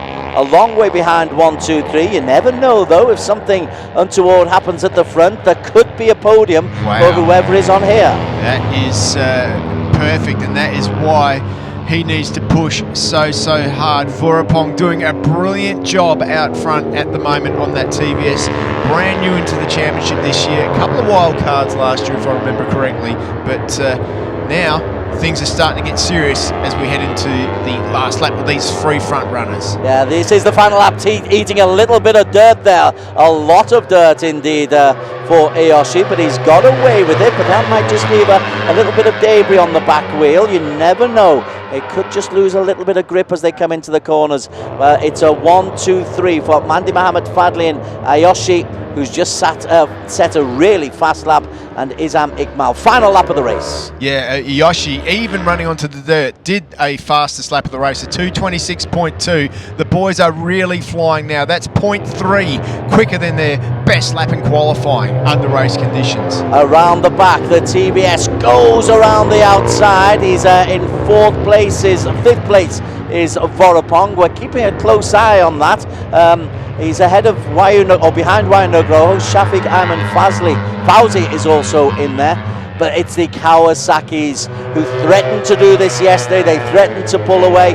It's taken them until lap 8 of 8 though for them to make that move. Andy Mohamed Fadli leads Ayoshi. Now, how much does Ayoshi want to get back onto his teammate? Well, I think Ayoshi doesn't want the man in front to win this one without a fight. So Akiyoshi is going to give it everything that he can. But I'll tell you what, Andy Fadli is pinpoint perfect, flat out from the... He's riding brilliantly at the moment, and I don't think that the others have got what it takes. It's going to be really, really difficult to beat Andy Fadli this time round. Late on the brakes as they come up the hill into the countryside. We are into the final quarter of this last lap of the race. Andy Mohamed Fadli on the Kawasaki, perfect line, looks over the shoulder. They are just waiting. They'd love a 1-2. They're poised for a 1-2. Andy Mohamed Fadli can't afford to make a mistake. The engine has been solid. Ayoshi in second, but look out for Izam Iqmal. Izam, if he's going to make a move, has got to make it on this final straight, Steve Martin. Izam Iqmal's pulled up into the slipstream at the perfect time, right in the back wheel of Akiyoshi. He also carried a little bit more corner speed out of that corner. He should be pulling out any moment now to see if he can nip down the inside, but I reckon he's going to be happy with third. He hasn't gone through. Akiyoshi up the inside. Akiyoshi's gone wide. Iqmal could dive through. It's Andy Fadli, but Akiyoshi's gone the inside route. And it's the victory will go to Andy Mohamed Fadli. Ayoshi will come second. It's a Kawasaki 1-2.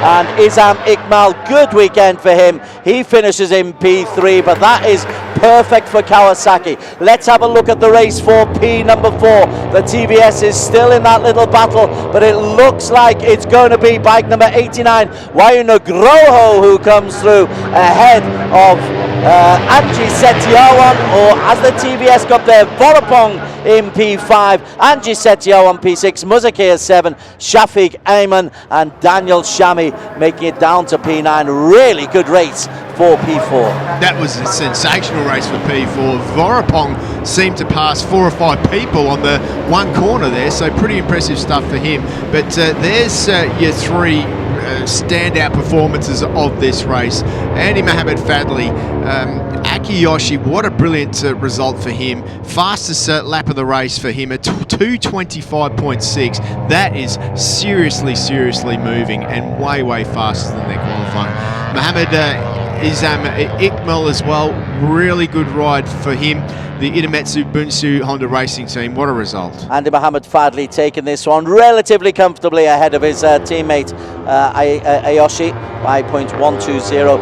Izam Iqmal, a back-to-back 3rd place for him. Wayuna Groho, a back-to-back 4th place for him. Vorapong, an improvement on yesterday's 6th. He's got 5th today.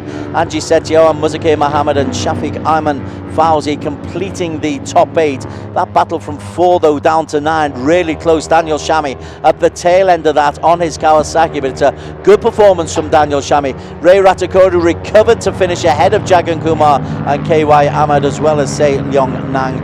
No finish for yesterday's race winner Idlan Hakimi or Cheryl Shazros Yuzi, both of whom crashed out.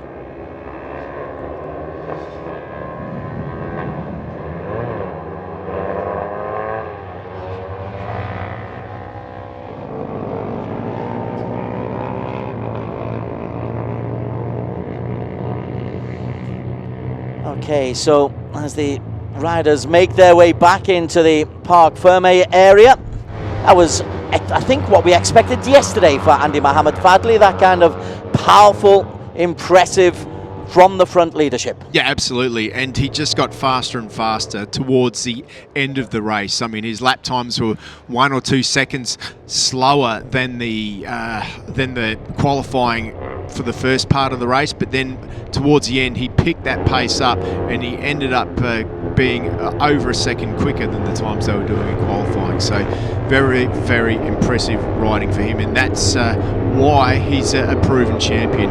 Big relief to him too to get those 25 points on the board after the DNF that he had yesterday. Not his fault at all.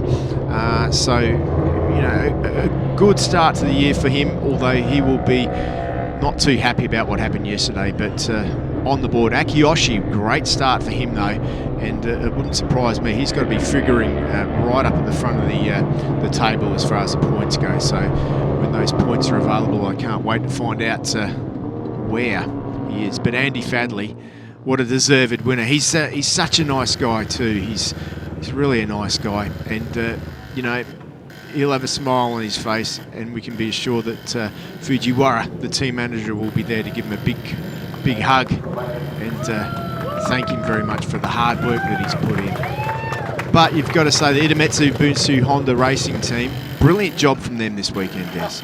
Certainly is, and Izam Iqbal will be rewarded with second place in the overall championship standings. To answer your question, Aki Iyoshi is actually the championship leader. Yeah.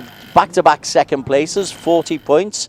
You can't do much better than that, of course. Back-to-back wins is better than that, but you pick up 40 points every weekend, you're not going to be far away from a title. Absolutely, really good to hear from him. But you know, good to see a different mix of bikes up there as well, and different teams taking the limelight. So impressed by this man. You know, Izam Iqbal really did a good job. And what about the TVS team? They have showed that they are here not just to make up the numbers, but brilliant ride by Vorapong to get that 5th position last time out. Okay, let's go down to the Parc Ferme where Wheeling is talking to our race winners. Thank you, Des. Izam, another podium for you here this weekend at your home race. Tell us, how was the second race today, battling with both of the Kawasaki's today? Yeah, I'm very happy because I make a 3rd place, but today was very difficult than yesterday. So I just follow to Kawasaki. In the last lap I try. In the last corner I was a little mistake, but congrats to them. 1 P2 and Syukur Alhamdulillah P3 for today. So thanks to my team and my crew for Idemitsu Bonsu Honda Racing Team and my family. Thank you. All right, congratulations, Izam. And coming in second place, picking up his second podium this weekend as well, Aiki Iyoshi. Aiki, it looked like you did make an effort in the final turn, on the final lap. Tell us what happened. So today race was very difficult. So last lap, last corner, Padre pass me. My mistake. Padre winner. Kawasaki wants to finish. I'm happy. So next round, Australia, my winner. I'll do my best. Thank you. So you are going into the championship right now as the championship leader for the 250cc. Will that give you more motivation going to Australia, the place where you had your first win last year? Yeah, last year I got first place. So this year I'm getting the first place. Yeah, thank you. Congratulations, Aiki. And today's race winner making a comeback from his technical problem yesterday, Andi Muhammad Fadli. Fadli, congratulations, 25 points on the board for you. How was the race today? Yeah, the race is very good because I'm effective with my teammate until checker Fred. It's my first fighting with Aiki to get number 1. I'm very happy to can podium together with my teammate. So 25 points is very good for me to hold my championship. So I'm looking for Australia. I hope I can get 50-point double podium. All right, thank you so much, Fadli. Congratulations, and we'll see all 3 riders on the podium.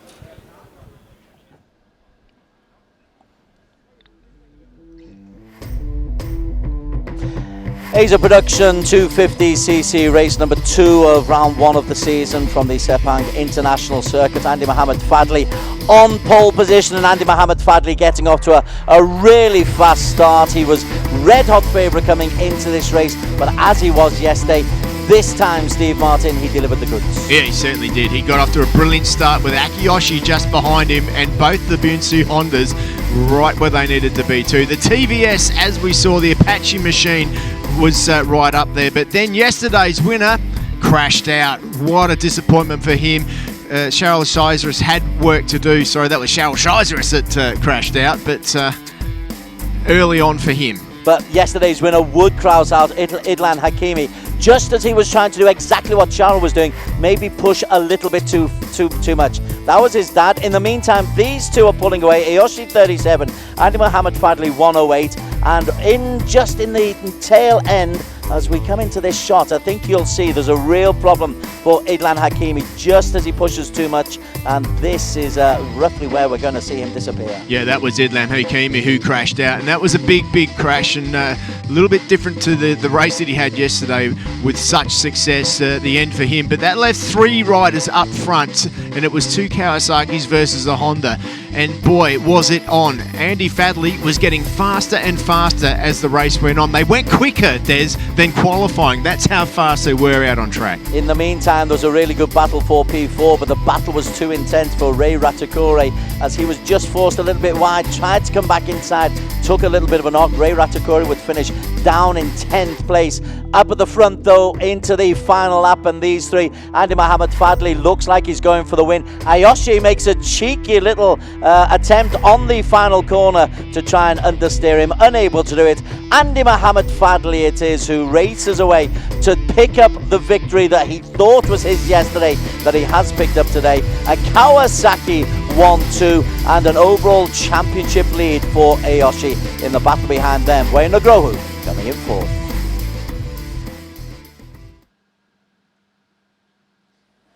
We'll begin the podium ceremony for the Asia Production 250cc Race 2.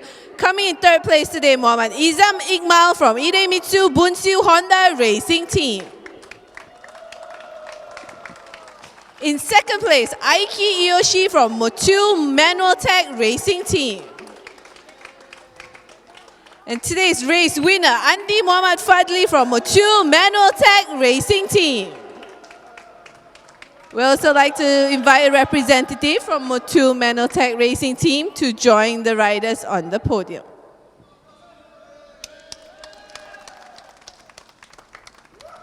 We will now stand for the national anthem of Indonesia.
I would now like to invite Mr. Muiz Asli, the Secretary General of Motorsports Association of Malaysia, to present the riders with their trophies.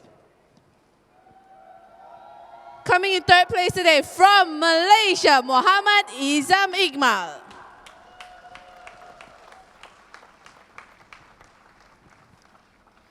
Coming in 2nd place from Japan, Aiki Iyoshi.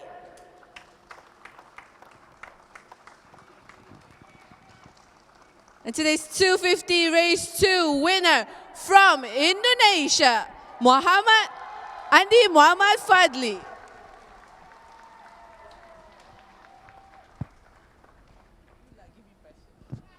And the best team award today goes to Motul Manual Tech Racing Team.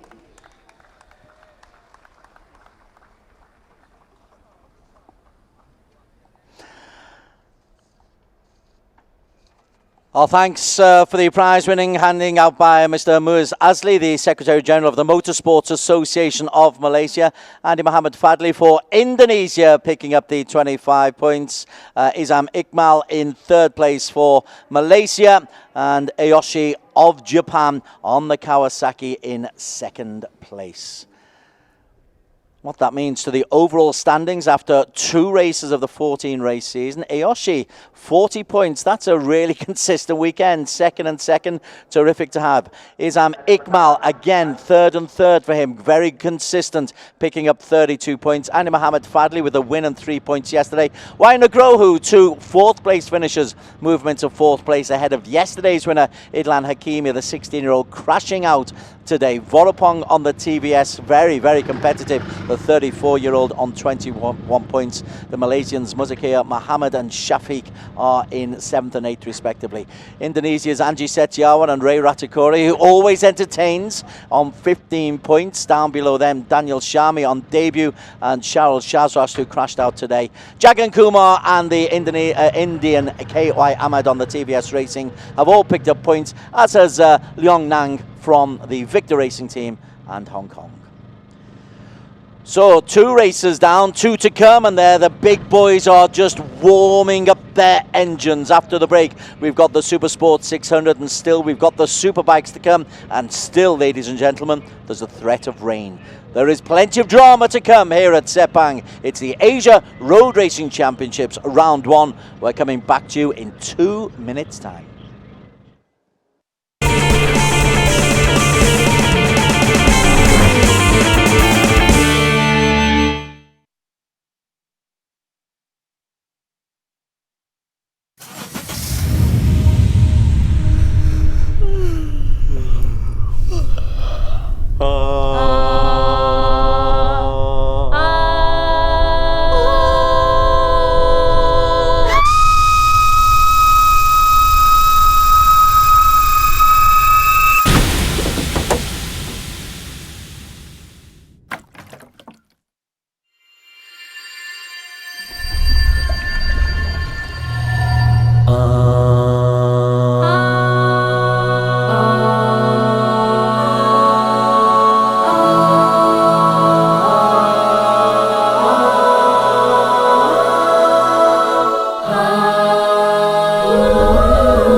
Thank you for your company this Sunday afternoon. We're at the Sepang International Circuit. Those lovely fluffy clouds, I'm sure, have got a little bit of rain coming for us a little bit later on today. That might just spice up the occasion for the big bikes that are about to come onto the track. In a couple of minutes' time, we've got, about 20 minutes' time, we've got the Superbikes 1000cc, then the 600cc before then. Just to get us into the mood of the 600cc, we thought we'd go behind the scenes and bring you the story of a young fella who was champion in the Underbone category last year and has made the big step up to 600cc this year. From the Philippines, meet McKinley Kyle Paz.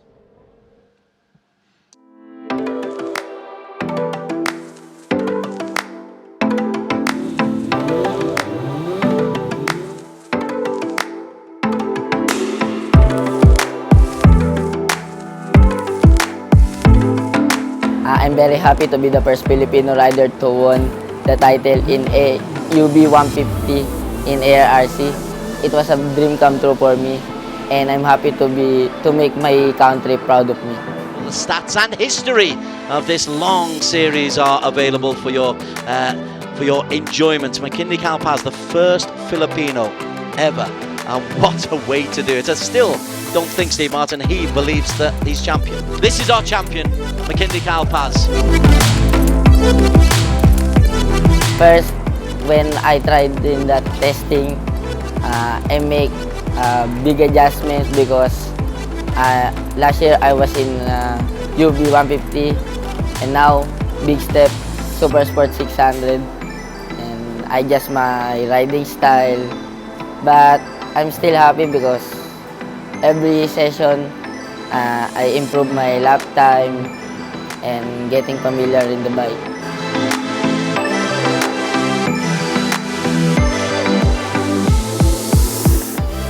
I was very thankful to Yamaha Philippines for always supporting me and to give me another opportunity to join the Yamaha Gen Blue Racing Team. And I will use YCF R6 in the SuperSports 600. And this is a new challenge for me, but I will do my best.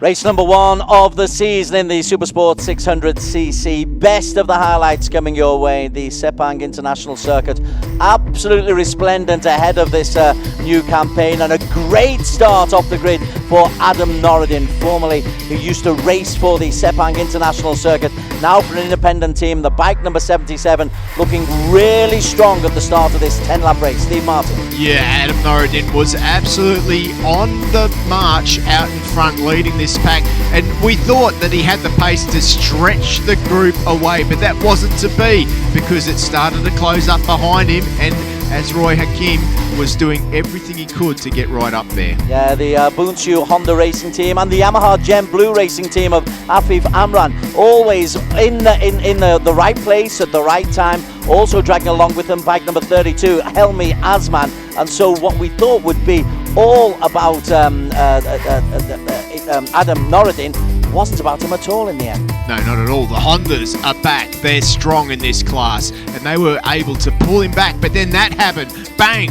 Race leader out. We were talking that at this point he was going to win, but he proved that it can all go wrong, and it went wrong for him right there. That was at the midway point of the race. It was only a job half done. That left the door wide open, maybe for Helmi Azman, maybe for Azroy Hakim, maybe for Afif Imran, or maybe for Ibrahim Norodin, because it became a 4-man race. I say 4 because in the distance is Ibrahim Norodin, Adam's brother, and he closed and he closed and he closed a big gap. Yeah, he certainly did do a good job at closing down the field, but Helmi Azman, how impressive was he? He's found something. He's in that leading group now. Expect more of him as the year goes on. But up front, it was Azroy Hakim who came into the final curve. Yeah, Azroy Hakim coming into the final bend, kept it tight, so difficult to do. He gets the ride off and just able to beat off Ahmed Afif Amran on the Yamaha. Ibrahim Norodin was getting there to pick the pocket of Helmi Azman, but the victory for the Bunchu Honda Racing Team.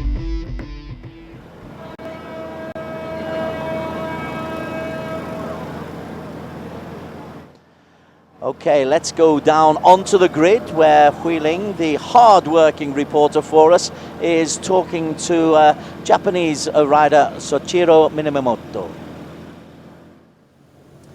Thank you. That's down here on the grid with Soichiro Minamoto.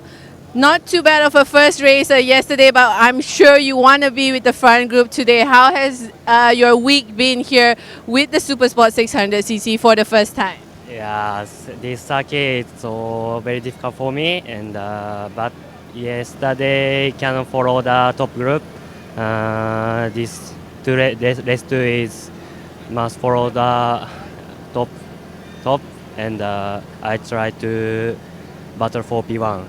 So this is your first time racing the entire full course here at Sepang Circuit. How has it been learning the track during the pre-season test and preparing for round 1? So difficult, but practice, and every practice for better. All right, thank you so much and good luck for your first race. And starting alongside him is one of the riders that was battling in the front group yesterday and showed a lot of potential for his Honda machine, Helmi Asman. Helmi, clearly you have the pace here at your home race. How are you looking forward to once again trying to battle for that victory today? Yes, for sure. Today I want to target for podium for my first podium in SuperSports class. So I hope I will be in podium the race too. All right, thank you so much, Helmi. And we're going to go a little further down the grid to meet one of the new riders on the SuperSports 600cc starting grid and a brand new team as well. So you guys realize we have 2 Filipino riders on the grid this season. And from Honda Philippines, we have Troy Alberto, who is the younger brother of TJ Alberto in the 1000cc class. Troy, so we know that you had a crash during the pre-season test and you weren't 100% fit for round 1, but how are you looking forward to the second race today? Yeah, so I had a big crash in the second day of the test. I still feel some of the effects of it, but I feel a lot better now. The team's made a lot of good progress throughout the test and through the first race. I hope to do good. I'll be pushing my best. So this year you are representing Honda Philippines in the SuperSports 600cc and you'll be following us for the entire full season, all 7 rounds. So how are you looking forward to your first season with the Asia Road Racing Championship? Yeah, so it's a long season. I'm just here to take it step by step, race by race, and I just want to finish all the races and progress through the year. All right, thank you so much, Troy, and good luck for race 2. So that is it from me here on the grid.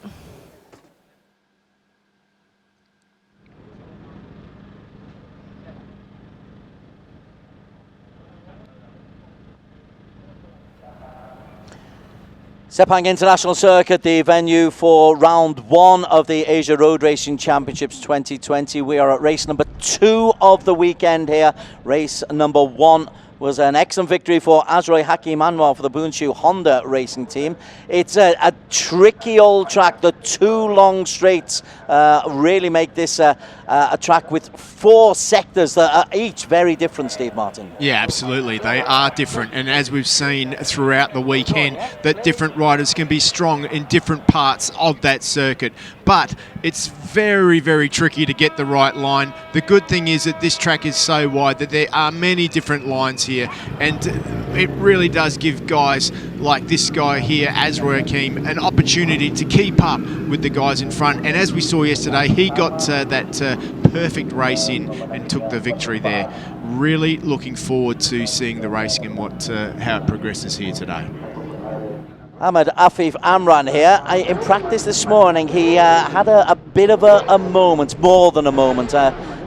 Talk me through this one in great conditions. Yeah, well, he's gone in there, obviously. Just see the front end let go on him there. There was this morning a little bit of dampness around the place from the rain that we had yesterday. Perhaps he hit a small damp patch, or he just went in there way too hot, cooler conditions in the morning. But nevertheless, he started off with a wheelie, back into it, and as we saw how competitive he was yesterday, he'll be looking forward to getting there again today. There are 16 starters for this SuperSports 600cc championship. On pole position will be Adam Noradin, who went out so spectacularly whilst in the lead yesterday. Ratapong comes in P number 2. He had Ratapong's position yesterday, he crashed out as well. Wasn't great for the top 3. Ibrahim Noradin recovered superbly to take a podium. Ahmed Afif Amran got himself a P2, and Minamoto was never really in contention for a podium, but was there or thereabouts. He's alongside Helmi Asman. Azroy Hakim Anwar took the victory from P7. Ramdan Rosley was another one who who crashed out in the green livery of the 1XOX team. Yosuke Nakamura, the second of the Akino Speed Yamaha Racing riders. Fairozi for the Yamaha Racing Indonesia is in P10. P11, McKinley Kyle Paz, who has made the step up from Underbone to here, had a respectable finish yesterday in 11th place. He's alongside Furuyama in P12. P13 will be Rei Toshima from the Speed Hard Dogfight Racing team. Fabulous name that. Troy Alberto, the younger of the two Albertos, is on P14, and further down we've got P15, which is Amadou Stera. That's some man to have down in P15. And Nazrul Bahoudin from the 1XOX team. Ooh, already got somebody from the 1XOX team. It's Ramdan Rosley again. No, that is a big problem for him. They're just trying to figure out what that issue is. Looks like it could be some sort of suspension or front steering issue. The mechanics aren't even sure. No one's working on it. There's an issue with that bike that they cannot figure it out. They're looking at it, they're bouncing on it, they're trying everything they can. He could possibly start from the pit lane if they were to move out now, but he's into the last seconds of being able to get it sorted. So unfortunately for him, it looks like it's going to be a very difficult. Discussions still going on in the pit box there. Orders being barked around. It's becoming too late now. You've either just got to sort it out or get it out. But looked like either something wrong with the steering there or something catching. They were trying to figure it out. They couldn't sort it out. And the tension was palpable in that pit lane there. As everybody else was just getting themselves ready, we thought Afif Amran had problems. He came off this morning. At least he's on the bike and will be starting from P4 for today. But will Ramdan Rosley actually even get on the grid? He's scheduled to start P8. If anywhere, it'll be the pit lane for him.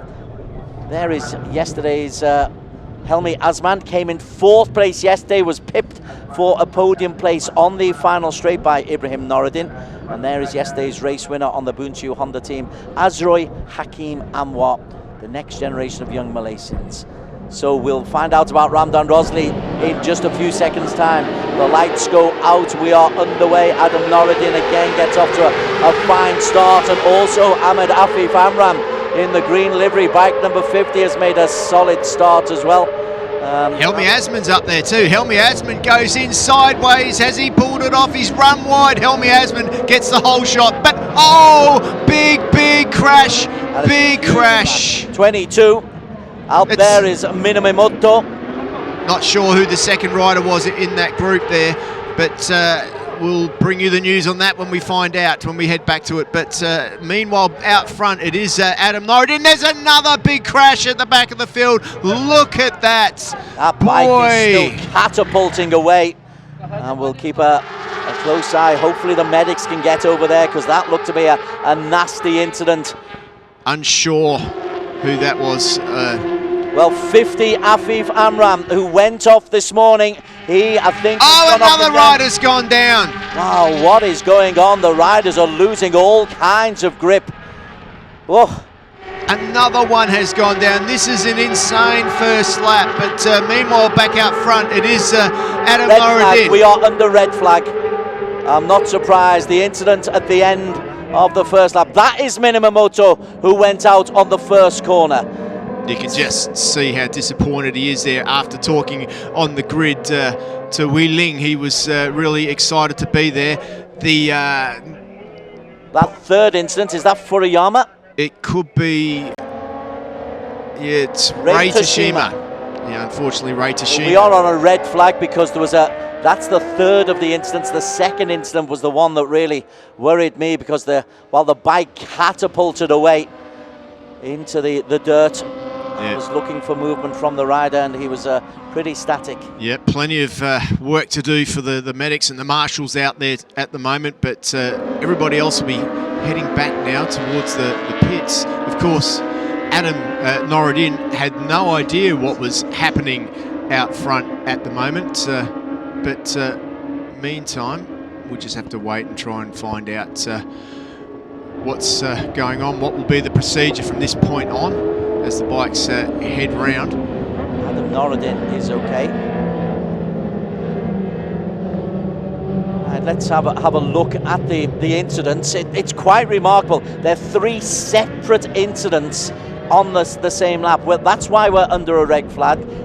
Once everything is sorted out. Number 1, Minamoto. Number 22, Steve. Yeah, Minamoto goes up the inside there, gets collected. You can just see right on the inside there, then gets high-sided over the top and takes out another rider there who's caught up in that melee.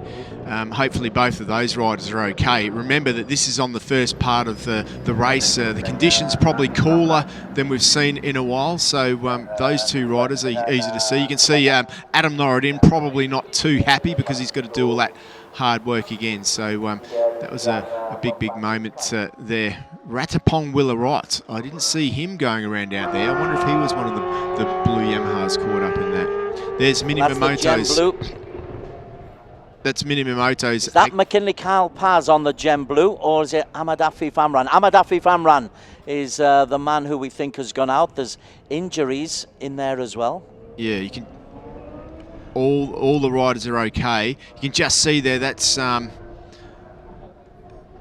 just someone just complaining there about the side of their ribs or something. Maybe they got caught up in that melee as well. I mean, turn 1, it was a connection between a whole load of different bikes there. But the other 2 crashes on that lap, you've got to put down to cold tyres. I mean, you know, if they were running like harder tyres, good to see that rider up and walking back. So that's the Victor Racing Team. Yeah.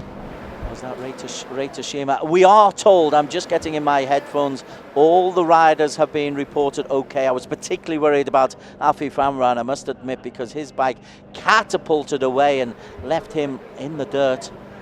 Yeah, that was really disappointing for Afif Amran.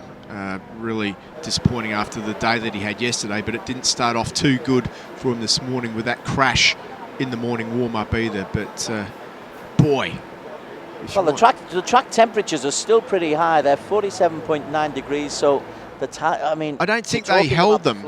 They didn't hold them for longer than normal on the grid, but you can just make up so much time in that first lap, and Adam Norridin was pushing so hard that the other guys didn't want him to get away, so they were perhaps pushing harder than they probably should have, and they went down. So big crash. So we're hearing Soichiro Minamoto is back into the pit lane. So he's the one who came off on the very first corner. Well, the interesting thing now is that if they can fix that bike, he might be able to get back out. Doesn't look too damaged there if they work flat out. The big problem he's got, though, is he doesn't have tyre warmers on it at the moment. So they'll need to get the tyre warmers on it. He's fine. That was a big crash over the top that he had, but you can just see there he's absolutely fine. He's out looking at the bike. Will they be able to get it ready? The first thing is get those tyre warmers on it straight away. That seat section there needs to be replaced. The fairing, you could almost leave that on, Des. The front brake lever's there. Doesn't look like there's too much damage there. It looks like they may have got away with it. Everybody will be running around that bike now doing everything they can, but they need to get those tyre warmers on. In the meantime, we are still under red flag conditions.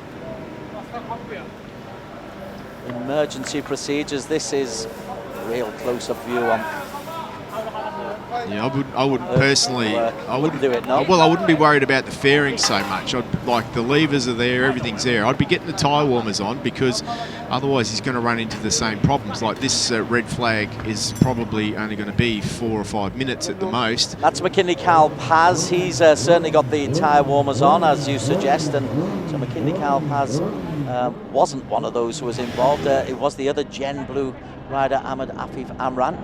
That's turn 1 there. You can just see some fluids have gone down on the track, probably fuel out of the tanks of these bikes. Obviously, they've got breathers when they fall over on their side. There's 2 things that can happen. You can wear through the crankcase and then oil comes out, but there's not enough oil there for it to be oil. I think it's just fuel from the fullish tanks from the start of the race.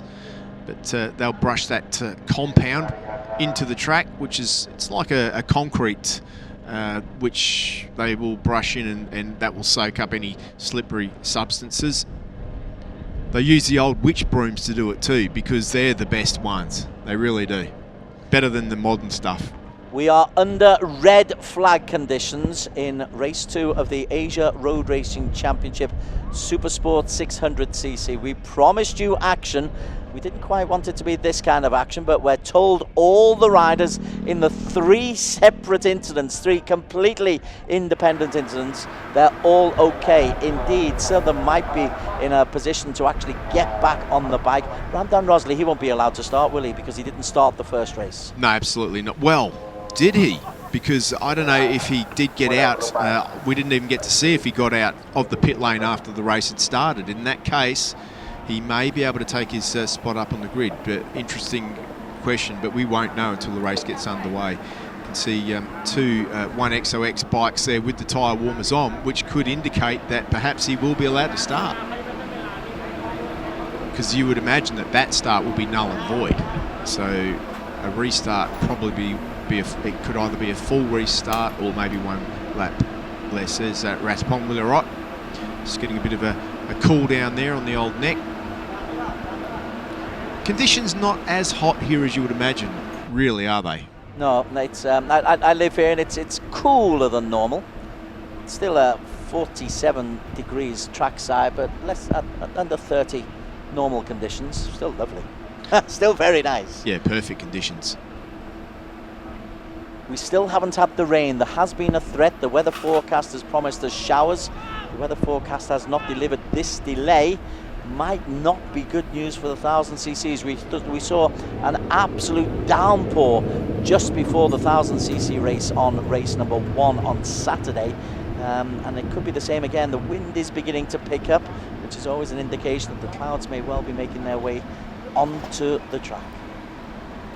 That's always a sign. I really don't know how to read the weather at this place, but you can just see everybody there working to make some final adjustments. Here's the 3 incidents. Bike number 22 first. This is Soichiro Minamoto.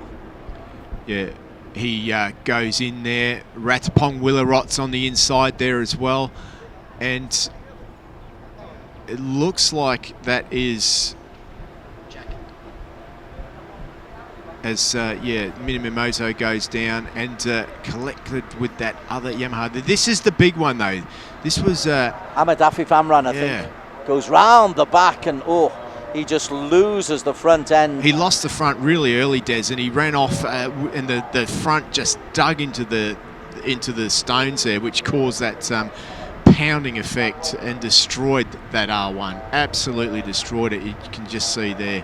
And then losing the front end once again. That was the 3rd incident. That, I believe, is Rei Tashima. Yeah, Rei Tashima is A-OK there. He didn't tumble far, but his machine, boy, that went flying through the air, didn't it? Luckily, he didn't see that, but the team have seen it now. A little bit of work to do to prepare that.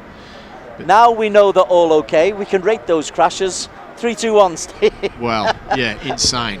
Insane. They were all big. And I'll tell you, there's no winners when that happens. Definitely not. But we are happy that everybody is A-OK. My understanding is that the pit exit will be open at 3:05, which is in 7.5 minutes' time. We will have a quick start procedure, and it'll be an 8-lap race. So that is the change. So it'll be an 8-lap sprint. It's still a long enough period. It's over 50 kilometers.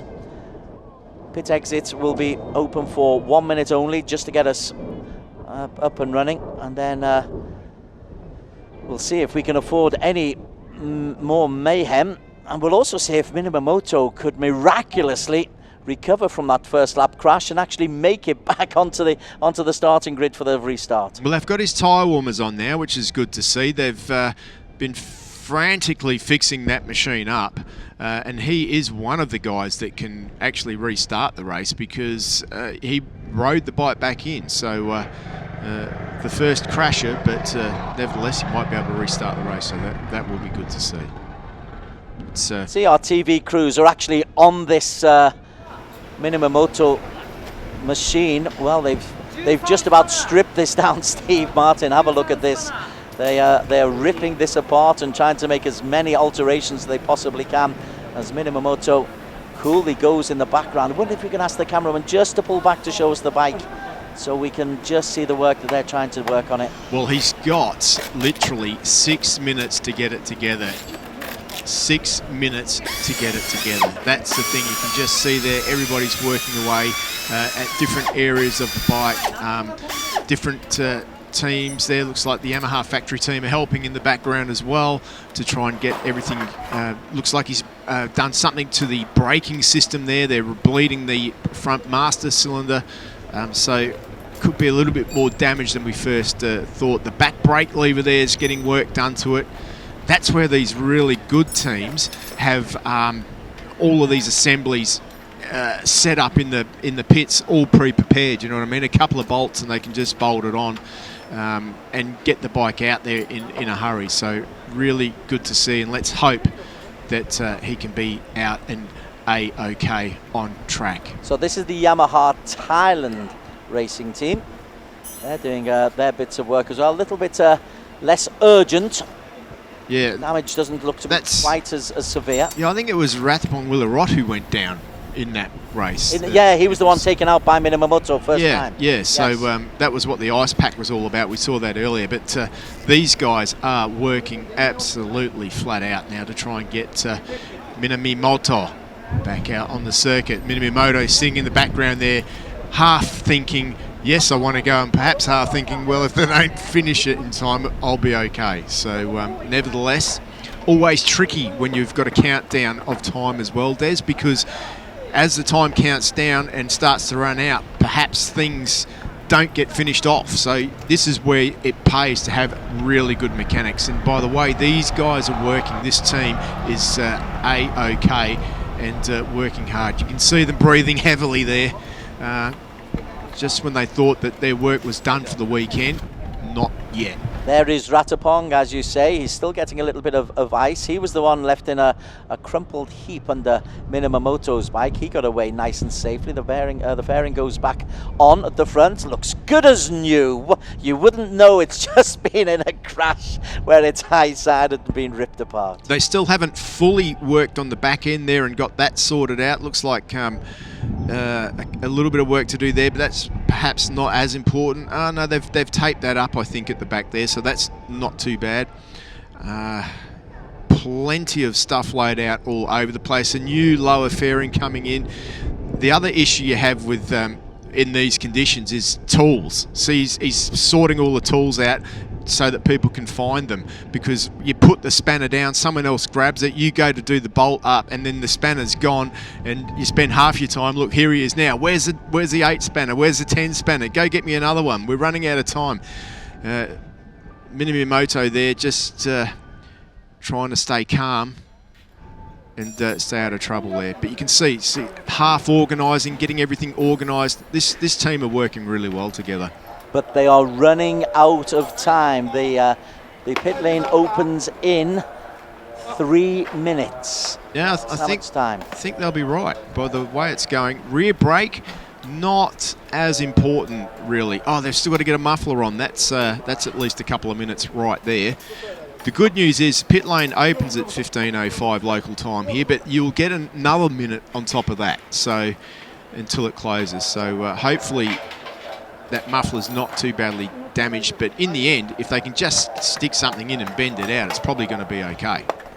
We are looking at a team working under real pressure here. There's no racing because we're under a red flag for a series of crashes in the AP250cc. One of the crashes on this bike being ridden by Minamoto. The team are working desperately. This is great insight. If you've ever seen a face with stress on it, you're looking at them right now. And at the end of the day, they've had months to prepare these bikes, and they have to be able to do it in a matter of minutes in conditions like this. So all of that pre-season preparation and getting to know the bikes and work on the bikes means that these guys already instantly know what size spanner they need to grab to go to any part of this bike. Trust from the rider, though. Once this is done, the rider's got to trust that these guys have done their job. Well, he'll get an outlap and then a quick got 2 laps on the machine just to make sure that it is A-OK. In endurance racing, it happens all the time that the bikes get crashed in the middle of the race. The bikes come in and get fixed actually while the race is continuing on. So in essence, not so bad. But Minamimoto sitting there, he'll also have in the back of his mind, well, what happened? Didn't I warm the tyre up good enough? I thought I did. 1 minute until the pit lane opens. The pressure up on the crews is intense, but Ratapong looks ready to get onto the bike. Minamoto is poised to get onto the bike. He just needs the thumbs up from his crew. Ramdan Rosley will not be on the bike. And now the weather will kick in. Oh my word. Talk about a double whammy. You got it right, didn't you? You said when the wind comes, the rain comes, and that is starting to look, I'm no weather expert like you, Des, but that is starting to look rainy. Now, they are dark clouds. There is a lot of water about to be dumped on Sepang. Yeah, I'm unsure which way that's heading to, but I'm guessing they're right overhead, my friend. Right overhead. Oh. Well, congratulations to these fellas. That's number one. That is wonderful to see. Stress working conditions. Now, I wouldn't be surprised to see this team out on the grid with another couple of spanners checking things over as well, just to make sure the bike is running, everything feels all right. Minamimoto is on his way, and the team there, look at him. Whew. Exasperation, hard work. Right, they have got 45 seconds to get out onto the track. 15:05 has come and gone. Wonderful job by these fellas. The Akina team certainly earned their money there, didn't they? Oh, well done. Round of applause. He's out on the track. Right, stay out on the track, my friend.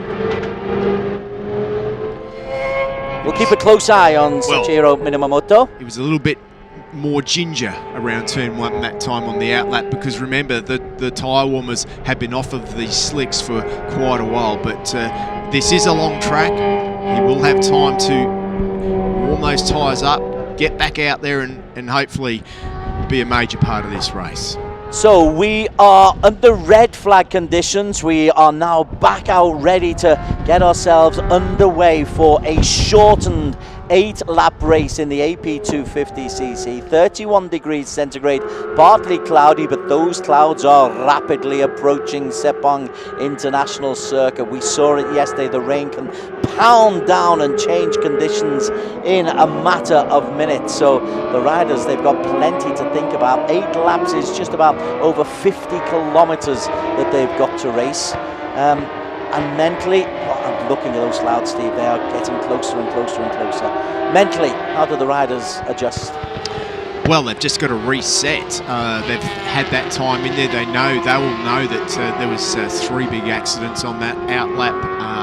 It means that they probably think, well, I better be a bit careful on the outlap and make sure I do get some extra warmth into those tyres. So that's mainly what I think everybody will be thinking about in this 8-lap rendition of race 2 here today.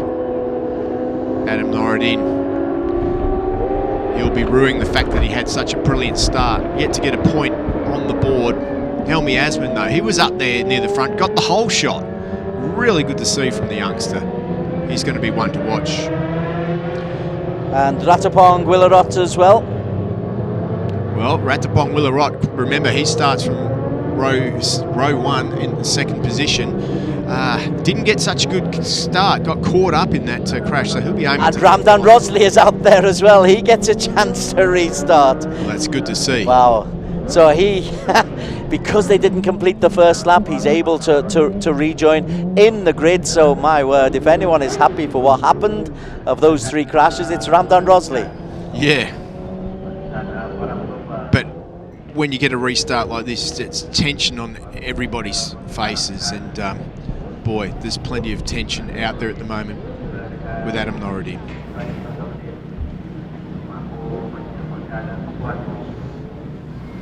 We are all set.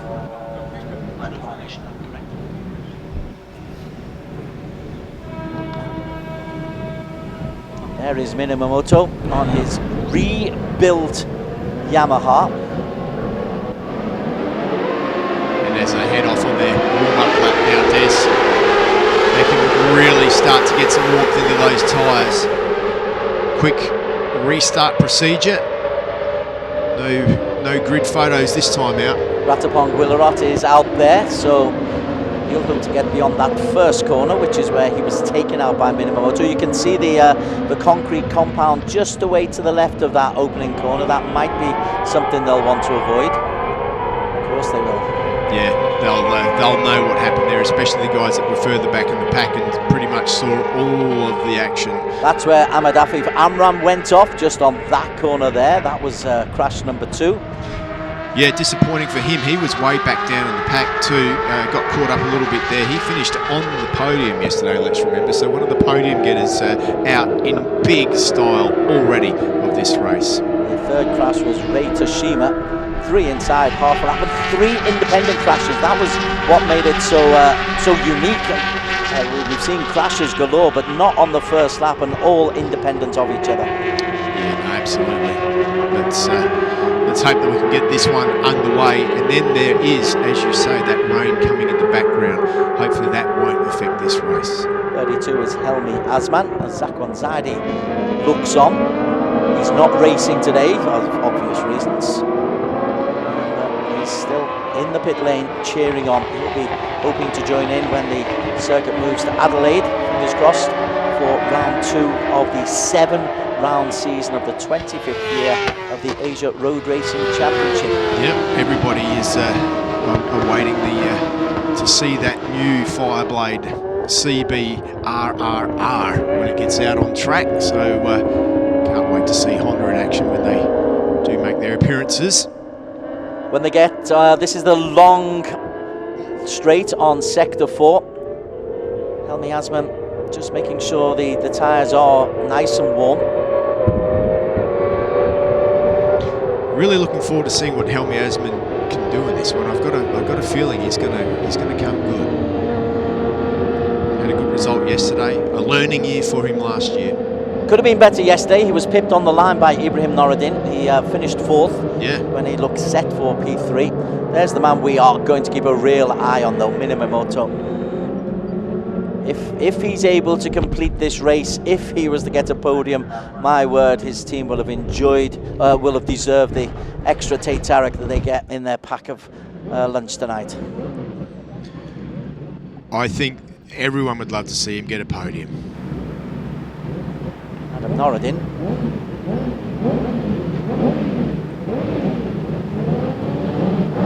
He's all set. And we are underway. 8 laps of the track. Restart after a red flag. Noureddin again gets off well. In the back, Minamoto. That's a fine start from the man in yellow. He's got himself up to P3. Bike number 22. This time he's staying way out of trouble, as are all the riders, and Noureddin is beaten to it by Ratapong Willerot, who goes into the first corner in first place, Steve Martin. That's a much better start by Ratapong Willerot. Brilliant stuff by the number 56. Remember, this guy is a champion from a couple of years ago, moved up to the ASB 1000 class last year. He's come back to the 600 class, and now, after yesterday's result, he didn't do too much yesterday, but he's showing us why he won that championship. He's leading the way at the moment is Ratapong Willerot for the Thai Yamaha team. He is indeed, and he's taken Adam Noureddin with him. Helmi Azman just behind them in 3rd place. This is a truncated 8 laps of the track for the SuperSports 600cc race number 2 at Sepang as they go out into the country for the very first time, and Ratapong looks like he is riding well. He was faultless for the crash that he was involved in, but nonetheless his bike did need plenty of repairs, and so he's got to have plenty of trust in his mechanics, and it looks like he has. Ratapong still leads with Adam Noureddin just behind. Yeah, good to see Adam Noureddin get another good start as well. Not quite as good as the first part of this race where he already had a little bit of a lead, but you can see in the background there, just catching up in 5th position is that his brother? It is Ibrahim Noureddin. I'm also seeing Minamoto is there as well, bike number 22. That's an astonishing piece of work by his mechanics as Ratapong. Also in that little group we have got Azroy Hakim. Azroy Hakim's in there, and I've got to say, you have to say, Minamimoto is riding sensational, isn't he? Look at him right up there. He's hanging in there. In fact, the whole field are hanging in there at the moment. Azroy Hakim sideways. Helmi Asman there in the background too, in that 4th position. He'll want to go one better though than he did last time out. It is Ratapong Willarot though who leads Adam Noradin and Helmi Asman through 1, 2, 3. 4th place will go to Azroy Hakim Anwar, yesterday's race winner. Minamimoto remarkably has got himself in 7th place. Amadou Stera, we don't speak about him, he's in 8th, and McKinley Carl-Paz has got himself up to P10. That's much better for Amadou Stera as well to make his way forward. Starting back down the pack, must have had some sort of issue in the qualifying sessions. He's making his way forward, and how frenetic is this up front at the moment though? Azroy Hakim there, Helmi Asman in 3rd position, sideways off the track, and through to the front goes Adam Noradin. Adam Noradin prefers to be at the front. He does like the dueling, but he didn't like being behind Ratapong Willarot. Willarot though has responded instantaneously, has taken the inside track. Ratapong ultra competitive, and Adam Noradin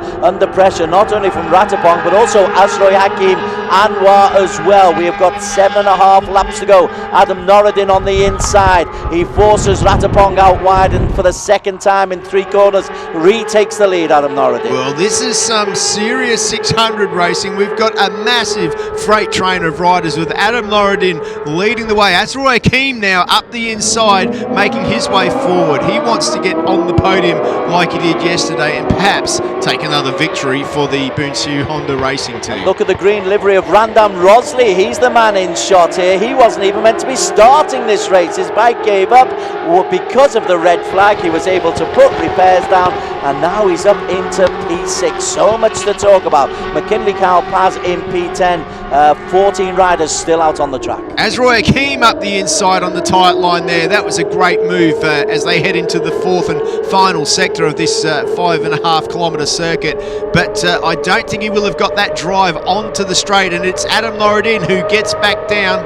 Azroy Hakim though has got the inside lane. Adam Noradin has to go around the outside. Can Azroy hold it tight? The answer is yes, he can, as they go down the little hill which helps you drive into this long straight. And Azroy Hakim, well, is this a little bit of practice? Adam Noradin comes out of the slipstream. It's really tight. It's Azroy from Adam, from Ibrahim, from Helmi Asman, from Ratapong, less than half a second between 1 and 5. Willarot went back in the final corner there. He's got a lot of work to do now. Back in 4th position. He just went back past Helmi Asman. So work to do for Ratapong Willarot there. And boy, if you like excitement, watch the style of the number 32. Helmi Asman has got that Honda sideways into every corner. But it's Adam Noradin who's got himself into the lead. He didn't like being second. You could tell that from his body language.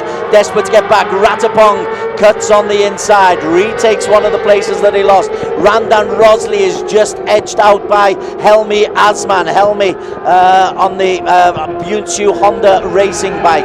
Minamimoto in the livid yellow is still going strong. Yeah, he's not dropping off the back of that second pack, is he? He's in for a good shot, perhaps not at the podium, but definitely at a good 4th spot at the moment. So good to see. Ratapong Willarot now has lost that speed that he had early on in the race, and there's 3 or 4 bike lengths now back. But Helmi Asman again strong on the brakes, gets straight back past him. Yeah, Ratapong Willarot in the blue livery. He was really leading the race, but he's now dropped, what, 20, 30 bike lengths back away from the race leader, Adam Noradin. Once Adam Noradin got past him, he's been able to drag along Azroy Hakim Anwar, yesterday's winner. And these 3 are pulling away. I think that's Ibrahim Noradin as well.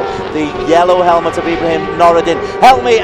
Azroy Hakim goes on the inside of Adam Noradin as they come into this long straight once again. Exactly what he did in the same place in the last lap, Steve Martin. Yeah, interesting to see that he's used that move a couple of times. He can carry that tighter line.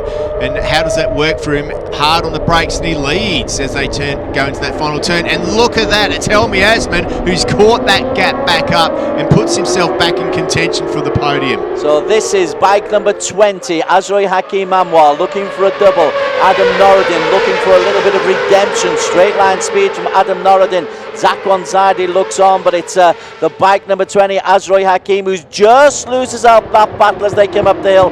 Adam Noureddin leads the way. Ibrahim Noureddin behind, and Helmi Asman as well. These four breaking away from the rest of the pack, although Ratapong is doing desperately a lot of work to try and stay close. Yeah, he certainly is. He's trying everything, every trick in the book to keep with this front four guys at the moment. But it's the two Noureddin brothers up there with Azroy Hakim sandwiched in between them on the Honda. Ramdan Rosley also getting close. He's tight with Ratapong for P6 and Minamoto in the yellow.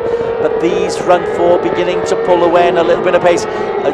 Coming out is not Minamoto, it's Yosuke Nakamura. So the Akino Speed Racing team having one or two problems, but not with Minamoto's bike. No, but good to see Minamoto's bike after its quick surfs and tune in the pits there. A couple of new foot pegs and fairings and front brake levers, all in 5 minutes, is out on track and doing fabulously, sitting back there in about 8th position at the moment. Adam Noureddin lapping around about 2:11.520 in qualification. They were 2:09.402, so still a little bit still to go for Adam Noureddin. Yeah, in qualifying they had a super soft rear tyre that Dunlop have bringing to all of the sessions now, but the race times, they're still 1.5 seconds off the race time, so from the race yesterday. I think everybody, after the accidents that we saw, probably just taking time to build into this one. Adam Noureddin seems to have it under control at the moment. No point risking everything. Remember, he tried to risk it all yesterday and the risk didn't pay off for him. We are on a restarted race in the SuperSports 600cc. Adam Noureddin leading the way, as Noureddin is forced wide. Azroy Hakim goes on the inside, but Adam Noureddin has just got enough of a drive out of it. I look up high into the sky, Steve, and I can see the rain clouds are approaching. Yeah, they're getting closer and closer, but so is the end of this race. It's going to be a battle to see what happens. It's Noureddin round the outside. Ibrahim Noureddin tries to go up the inside, and it's the two Hondas, the Bunsu Hondas, have right up there in this one. Helmi Asman got P4 yesterday. That's bike number 32. Currently in P4 here as well. Azroy Hakim Anwar, he got a victory yesterday, currently in P2. Adam Noureddin made a big mistake when leading yesterday. Cannot afford to make a mistake today, particularly when he's got his brother right on his tail. Already today in Asia Road Racing Championships, we've had brothers on the podium. Opportunity of that happening twice in the same day. Couldn't happen, could it? Very possible. It is very possible, but I tell you one man that wants to make his way through. Helmi Asman takes that tight line up the inside there. He will not want to finish 4th again. That I can guarantee you, Des. He will be giving it everything he can to get onto the podium. He hasn't been on the podium in this 600 class before. Had a hard year last year, but something's clicked. Keep an eye on the number 32. He knows how to win championships, and boy, things are clicking on this 600 for him this weekend. Putting the pressure on Ibrahim Noureddin in the battle for P4. Adam is still leading the way, and riding very smoothly, it must be said, Steve Martin. He hasn't made any mistakes. Nice and tight into the camber there as he drives out of it. He takes Azroy Hakim Anwar in his slipstream, but Adam Noureddin is very happy leading from the front. Yeah, he is. He's doing a good job, and that's what he did yesterday too, didn't he? He was looking really, really smooth until it wasn't. But Azroy Hakim once again tries to take that manoeuvre up the inside. The Honda's always had a really sweet handling chassis, and that's definitely a part of the track where he's taking advantage of that. But then that leads to the long straight. The second Noureddin, Ibrahim Noureddin comes through into P2. Azroy Hakim decides, oh no, I'm going to keep this nice and tight. Ibrahim is forced wide, so a temporary change, but only literally for a matter of meters as we come into 3 laps to go. Adam Noureddin leads. The lead is 0.305 from Hakim and Ibrahim Noureddin, and Helmi Asman a further 0.7 down. Beyond them, Ramdan Rosley, Ratapong Willerot and Soichiro Minamoto, none of whom should be on the track, are 5, 6 and 7 respectively. Yeah, fantastic to see. And in all honesty, they're not that far off the pace. Just in the back of your screen there is that group of riders doing a fabulous job. In fact, I would say this is one of Minamoto's best riders. Kyle McKinley Paz as well doing a good job there in 8th position. He's not too far off either, doing 2:12 lap times, less than a second off the leaders. There he is, just near the back of the screen. We have got 13 riders still out on the track, but only 4 you suspect with genuine ambitions. This is the battle for P4. Ramdan Rosley, Ratapong Willerot's got ahead of Ramdan and Minamoto in the yellow. We saw his bike being rebuilt before our very eyes in 6 minutes when the pit crew had to really strip it down and rebuild it again after a crash, and Minamoto is trusting his mechanics to the hilt. Well, he fully trusts them because that bike is fantastic, and you have to have trust in your mechanics to be able to do that, and it's working for him. He's riding better than I've ever seen him ride. Big slide there by the number 20. Azroy Hakim really gets that Honda squirrely out of that one. Certainly does. Adam Norridin looks to be in absolute control though. Bike number 77 is low down over the handlebars, touching the surface almost, just gliding this like it's on rail tracks. Adam Norridin goes round the outside. Ibrahim makes a move. Azroy Hakim does like to go on the inside as they come into this drive down onto the final, the penultimate straight, and they do it. After this, there'll be 2 laps to go, but there hasn't been a way round for Azroy Hakim Anwar. Not yet, but he doesn't need to get too desperate yet. He just needs to try and hold it together and be there on that final lap. You can see that Azroy Hakim is just starting to slide a lot more than perhaps some Adam Norridin in front of him. That Honda really is starting to slide. He's been on the lean angle more, put more pressure into the rear tyre, and it looks like he hasn't got the grip that Adam Norridin's. Ibrahim up the inside there. Norridin, side by side, but it is brothers 1 and 2 at the moment, with Adam Norridin first and Ibrahim Norridin in second place. Helmi Azman has dropped a little bit off the pace. He's more than a second off Ibrahim Norridin in P3. Well, it's now Azroy Hakim Anwar in P3. Azroy Hakim. Apache ZK Racing 1 and 2. A new team into the championship. Good to see. A famous old name, Bunshu Honda in P3 with bags of work to do. Further down, Helmi Azman looks like he's going backwards a little bit, desperately trying to cling on and make sure that Ratapong, Ramdan and Minamoto can't get close behind him. At the very least wants a P4, but eats a little bit of dirt, does Helmi Azman, in his efforts to just try and stay close. Yeah, Helmi is just losing a lot of time in the braking areas. Every time he brakes, the bike goes sideways. That puts load on the rear tyre, and in the end, you can't ride like that for a whole 8 laps. Something's got to give, and he's run wide a couple of times. That means that Ratapong and Ramdan and Minamoto might feel that they might be able to get close to Helmi Azman. It is a big gap. It's about 2.5 seconds with only 2.5 laps to go, but you never know, stranger things have happened in AP 250. Front 3 though, it's Adam Norridin continuing to lead from the front, with Ibrahim Norridin being pulled behind him. The brothers are 1 and 2 as they come into this penultimate straight for the penultimate time, and as on the previous 5 laps, Adam Norridin is the man in the lead. Yeah, he certainly is, with his brother behind him now. It'll be interesting to see. They will be practicing all year long and know where their weak points are. Azroy Hakim hard on the brakes, wide goes Ibrahim, but manages to pull it back in.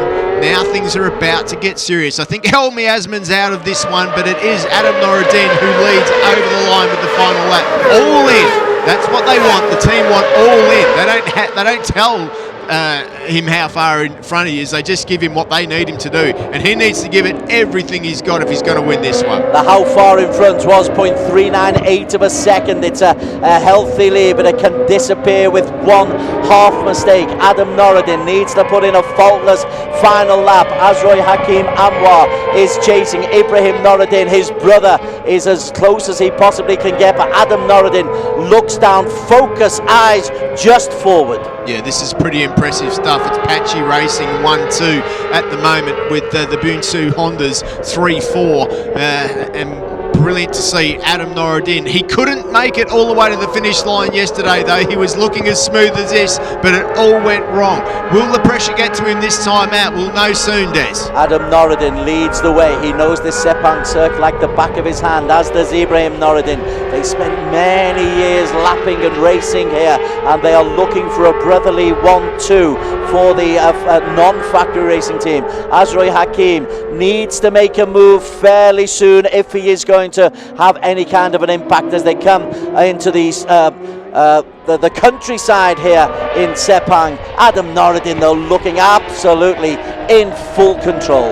Yeah, Adam Noradin out front. He is looking as smooth as you like, and starting to stretch the field open. 1:11.0 last time round for him.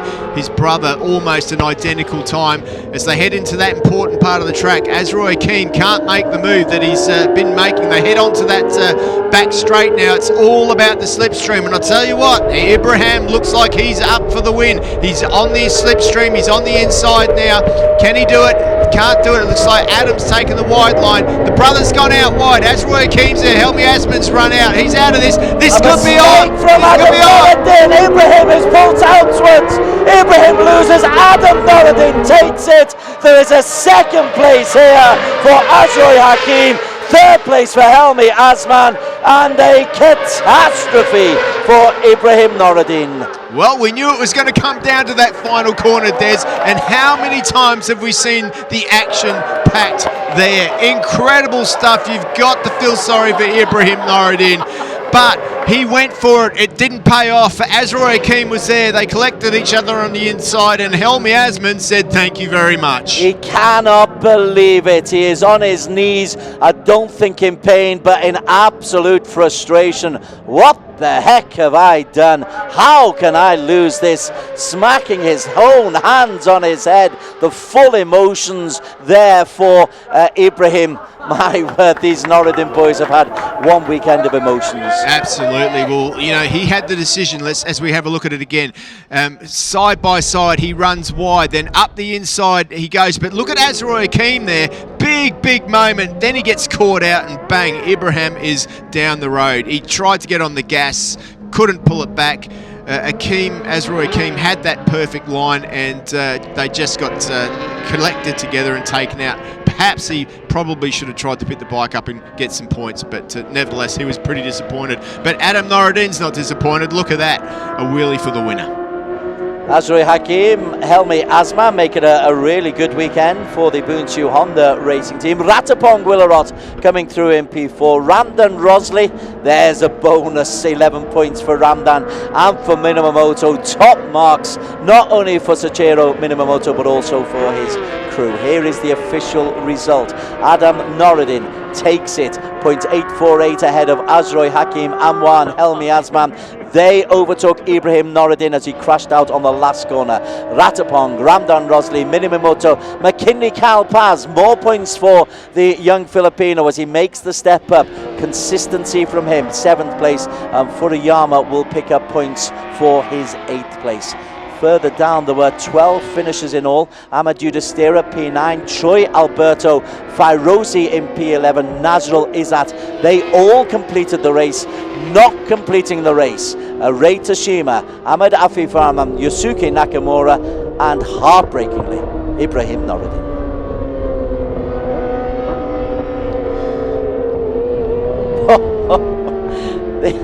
This championship's awesome. Yeah, that was some race. It really was, exciting from the get-go. A two-part start, the rebuild of the number 22 machine in the pits there, the action on track. There's Cole Paz giving Minamoto a little bit of congratulations. Everybody would have been watching that, the chaos going on down there with that team. There'll be hugs everywhere for that man. He really did deserve, the great results. He didn't get the podium, but nevertheless, just so good to see. So good to see. And there he is, number 77. Adam Noradin, the winner. Brilliant stuff. Well, Adam Noradin, he crashed out yesterday, but there are hugs there. 1 or 2 tears maybe as well. Coming in. Well, what a great weekend this has been. for Helmi Asman, fourth yesterday, third today. Azroy Hakim, first yesterday, second today. I don't think the pit crew can really quite believe it. They're looking at the screen every bit as much as we are, and they're going into the final corner. They're seeing the pressure on Ibrahim Noruddin. They're probably not expecting Ibrahim to make the mistake, but he went wide and then was just high-sided. Well, look, that last corner, there is no right, there is no wrong. Ibrahim tried everything he could to get through that corner. It wasn't to be. It just wasn't to be. He lost the rear end, collected Azroy Hakim on the way through, and he got taken out. He tried hard to get the position. He could have got third and settled in there, but it wasn't to be. So unfortunately for him, that's the way it was.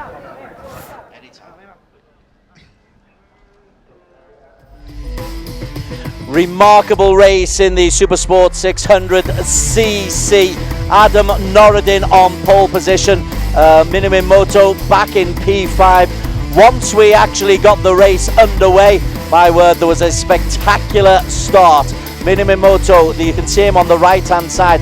This is now a truncated 8-lap race because we had a red flag with 3 crashes. 2 of those who were involved in those crashes are actually back on the podium, and Ratapong Willarot, who was in a crumpled heap before the red flag, leads from the first corner, Steve Martin. Yeah, it was so good to see him there. Ratapong Willarot led this race for a couple of laps, and we thought that he could probably take it all away. He really had the pace, something that he didn't have yesterday. At points, even started to pull away from the rest of the field. You could see the number 77, Adam Noruddin, there telling Azroy Hakim to just stay behind him because he was going to do the hard work, which he did. He made his way out front with Azroy Hakim behind him. Helmi Asman ran wide. He was trying really, really hard, desperate to get a podium. It was an 8-lap sprint for Adam Noruddin, bike number 77. He got himself in a good position, under pressure on a couple of occasions. Just thought they wouldn't get the ride out, but he got the drive out, and whenever he was put under pressure, Adam Noruddin, he deserved the cheers from his team. Absolutely. The Apache Racing team had a lot to cheer for with 2 of their riders up in the 3 positions there. Azroy Hakim took the tight line on the inside at that point, but then it was Apache 1-2 with a last lap dash as they headed into the final bit. Adam Noruddin had a bit of a break, and at this point we thought he was going to run away with it, but the final corner, Des, it all went pear-shaped. Adam Noruddin is leading. He has a little moment, and then Ibrahim Noruddin is forced wide by Azroy Hakim. Ibrahim crashes out.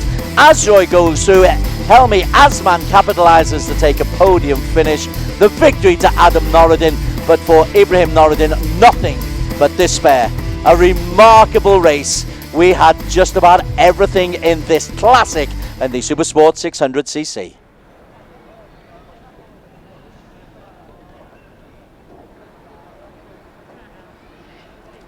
We begin the podium ceremony for the SuperSports 600cc Race 2. Coming in third place today, Muhammad Helmi Asman from Bunsiu Honda Racing Team. Coming in second place today, Azroy Hakim Anwar from Bunsiu Honda Racing Team. And our race winner for the SuperSports 600cc Race 2, Muhammad Adam Muhammad Noruddin from Pachi ZK Racing. We'd also like to invite the team manager for Pachi ZK Racing to join the riders on the podium. Now I'd like to invite everyone in the grandstand to stand for the national anthem of Malaysia.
I would now like to invite the FIM Asia President, Mr. Sepang to present the riders with their trophies. Coming in third place today from Malaysia, Muhammad Helmi Asman.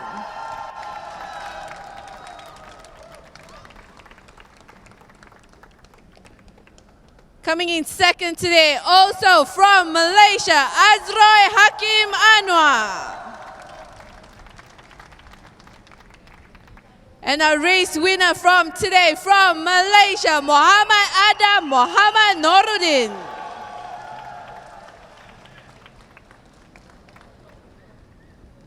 And the best team award today goes to Pachi Zeke Racing.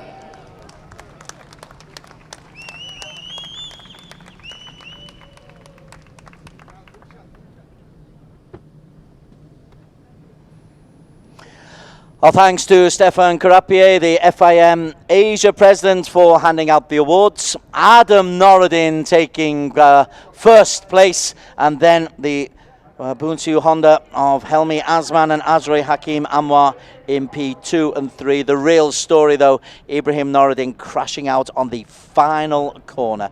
Team award also goes to the Adam Noruddin team, the racing side, the non-factory racing side. What this means is Azroy Hakim leads the way on 45 points from Adam Noruddin. Pachi ZK Racing on 34. Good recovery from Adam Noruddin to pick his bike up after a crash and pick up points. Helmi Asman 29 points. Minimoto, terrific for him. 10 points today to add to his 11 on the rebuilt engine in fourth place. Ahmad Afif Amran 20 points yesterday, crashed out today. McKinley Carpass a 17-point weekend. Ibrahim Noruddin will be kicking himself, 16 points only, and Ratapong Willarot on 13 points in 8th place. We'll carry on down the list because all worthy of mention. Furuyama manages to pick up 13 points over the weekend. Troy Alberto, a consistency from Troy Alberto, a 7 points and a 6 points added today. Ramdan Rosley very relieved to be able to pick up 11 points today after a DNF yesterday and a likely non-start today until the red flag. Yosuke Nakamura crashed out today. Nazrul Izzat is the last of the point scorers. Well, I tell you, there are still clouds, but they maybe are skirting the Sepang International Circuit. The wind is blowing, though, that suggests they can be blown over this area anytime soon. Will that impact the 1000 cc's? We'll find out in just a few minutes' time. We're going to go for a quick break. When we come back, we have got the final race of what's been a scintillating weekend of racing here at the Sepang International Circuit. You're with the Asia Road Racing Championships. We're back with you in 2 minutes' time.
Very warm welcome back to another scintillating afternoon of racing in the Asia Road Racing Championships. 25th year we've been able to bring you this competition, and it gets better year after year.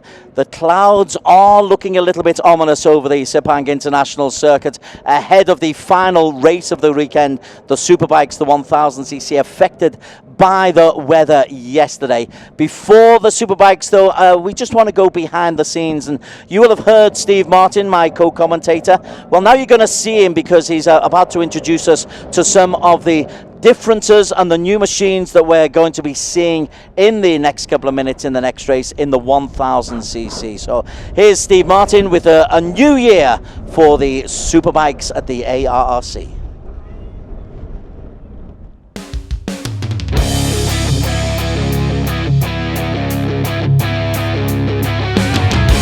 With the introduction of the ASB 1000 class last year into our championship, we saw lots of excitement, stuff that we'd never seen before. What a year it was, and 2020 proves to be even bigger and even better. Let's have a look at some of the bikes that are in this and what the differences are and what the advantages are too. Yamaha, what a bike it is. The technology is bought straight from MotoGP. The Big Bang engine on this bike is amazing. That means it's got an uneven firing order. An uneven firing order gives this bike more grip out of the corners, and that is the advantage of the Yamaha. 2020 sees a new bike this year with a little bit more acceleration out of the corners, which will help the factory riders. Electrics is another area that Yamaha have worked on hard this year. The fly-by-wire system, there's no throttle cable at all now, and that means that the riders have as close to a MotoGP package as you're going to get, and that's what they hope is going to get them across the line this year. Kawasaki draw heavily on the experience that they've gained from World Superbike with Jonathan Rea, who's won that many championships we can't even count them. That makes the ZX-10R a really, really good package to be on. Now, the engine on the Kawasaki is different to the Big Bang of the Yamaha. It's got a screamer engine. This has pretty much been the style of engine that's been around for a long, long time. But the advantage that this bike has got is it's got awesome brute power. It really is one of the most powerful bikes out there. To control that power, you need to have a good electronic system. You can't win on power and electronics alone. Showa suspension and Yoshimura exhaust made this bike a really good package. It won last year in a few races. This year, Kawasaki want to win the championship. So we've talked a little bit about MotoGP technology, but Ducati have just taken another step forward. Let's have a look at the V4R Panigale. This thing really is straight off of a MotoGP race circuit. It's got a V4 engine, the only V4 here in the paddock, and it is just built for speed. I know some of the MotoGP riders I've spoken to have said that this bike feels pretty similar to a MotoGP bike about 5 years old, and that's what makes it so special. That V4 engine punches out so much power. The advantage is it's got great top end speed, but it's still got plenty of torque as well. So let's not forget the Ducati's got dry clutch and it's got wings, so this thing surely can fly. Who can forget Aslan Shah, the number 25 machine on his BMW S1000R. He won the championship in its inaugural year. What a fantastic result that was. He did it on the BMW. You would think that that bike would be good enough to continue on, but no, BMW have brought out a brand new machine for this year. Everything's different. It's got a screamer engine, just like the Kawasaki, but this has got a little bit more technology inside. It's got a variable camshaft, which means that it makes torque. The cam changes as the revs go up, and it makes a lot of top end power as if it needed it as well. It is going to be a real weapon this year. BMW emblazoned calipers, just such a sensational bike to look at. Olin's rear shock. Sure, the front forks have been modified internally as well, probably with Olin's cartridges there. SC Project joining the team this year as well. What a beautiful muffler that is. New frame, all of that put together is really going to help Aslan Shah go back-to-back in this championship, especially when you add into the fact that Marcus Reiderberger is joining him. Now that is a fast teammate. Well, there you have it. 4 of the main protagonists and 4 of the different configurations of bikes. One thing's for sure, I can't tell you who's going to win because it's going to come down to who's bravest on the day. But one thing we do know is that they're all going to be aiming to be that number 1.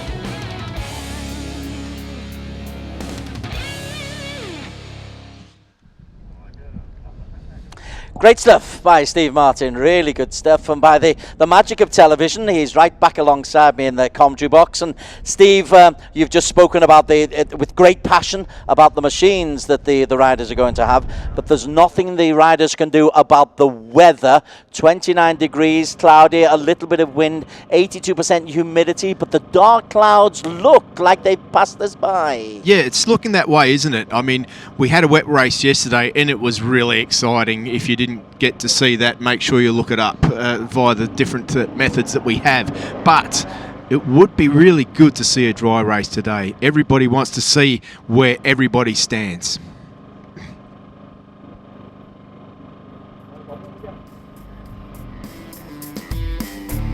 Race 1 of the Superbike season from Sepang. It is the first round of 7 in the competition. And we had 12 riders on the grid. And Marcus Reiterberger was the man who was fastest of the lot. And Marcus Reiterberger it was who got off in wet conditions to a reasonable start, Steve Martin. But the wet conditions will pay havoc with any game plan he had. Absolutely. He was looking to come here and just streak away. But a young Japanese rider thought that that would not be the case. Lorenzo Zanetti was finding his way through, but Yuki Ito, that Japanese rider we were talking about, dived up the inside, and from this point on, you could almost be excused. Yuki probably thought the track was dry. He was that fast. Yeah, when we did the pre-race interviews, Yuki Ito was the only one whose face lit up when he said the rain is coming. And while those behind him struggled, Brock Parks didn't quite have his water wings on. Yuki Ito at the other end was having a whale of a time. He was racing away with things. Anupab was putting pressure on. That's Reiterberger going backwards. You can see the team there, the SAG Racing team, just looking on in the background. Brock Parks was doing everything he could. He worked his way through. He did all the hard work. Got a bit of a great break there, made his way up into second, but then this happened. TJ Alberto had a big crash. They managed to repair the bike and they'll be out on track today, which is good to see. But Brock Parks, if you want to talk about crashes, bang! He went down hard, lost a lot of points there, and was he impressed? No, look at that. That's a real human reaction from Brock Parks. He did try to get up and get his bike up and running once again, not able to. A D did not finish for him. Yuki Ito, though, serenely swam through the Sepang puddles, took his way to a consummate victory. Slowing down, he still won it by over 7.5 seconds. Fabulous victory for Yuki Ito. Coming through in second place, Apuwat Wangtananon, Anupab Samun for the Yamaha Tyre Racing Team. A really good 2-3 for them. Reiterberger picking up 4th, Zanetti 5th. But this was a great day for Yuki Ito.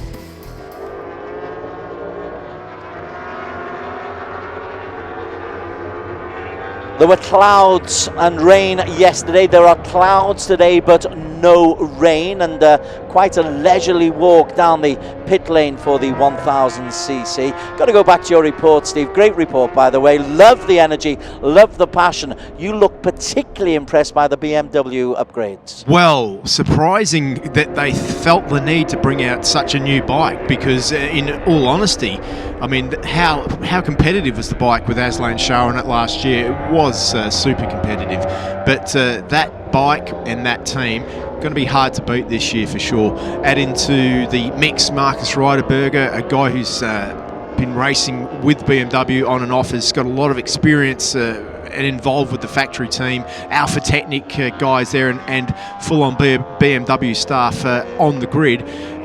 He's going to be, a tough one to stop, and he did break the track record on that bike in qualifying too, with a 2:04.7, the quickest lap ever done around this circuit now. So on one of these styled bikes. What can we expect from the Ducatis though this time? They've got Zanetti on board. Well, Federico Sandi, who we saw here last year, proved how competitive the Ducati can be.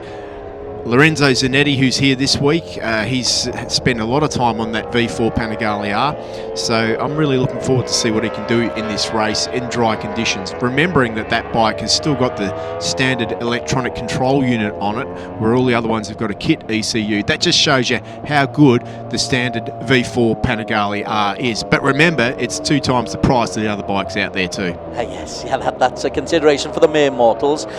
You mentioned the upgrades, you mentioned the weather, the wet weather. The Kawasaki's, they did not respond well, the Ninjas, to the wet weather conditions yesterday. Titipong and Iwato both really struggling. Well, I did say that probably the even firing order, the engine that's been around since man existed, the first inline 4 ever invented, this is the style of engine that this bike is built on.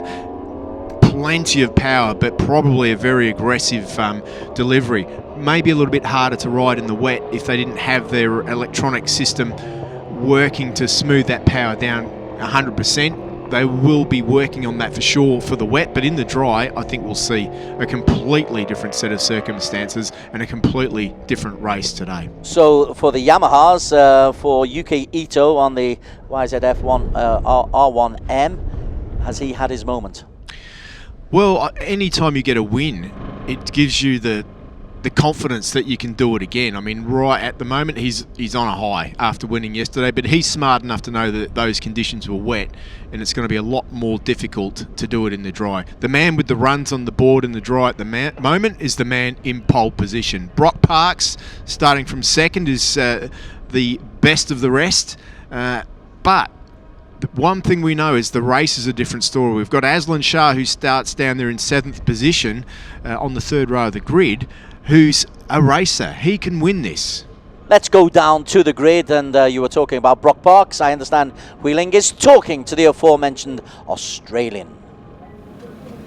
Thank you. There's a lot clearer weather today for the ASB 1000cc rider, and we will be chatting with Brock Parks. Brock, obviously yesterday you went off in the penultimate lap.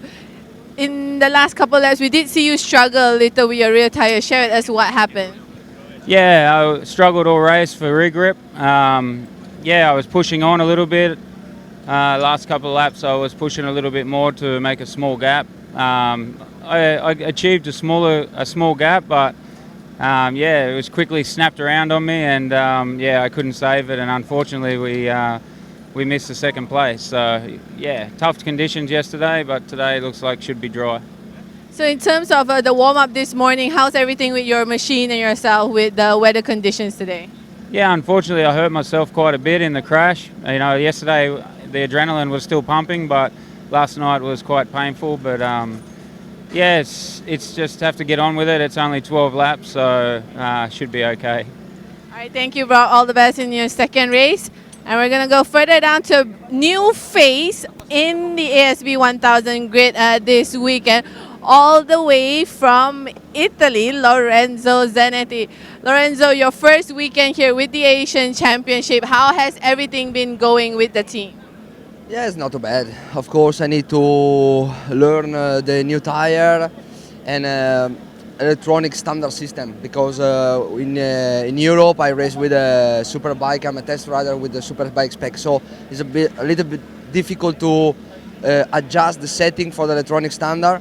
There is a big gap compared Yamaha and BMW, but so anyway the engine is strong, so maybe if the weather is still dry, I think can fight for the podium, I hope.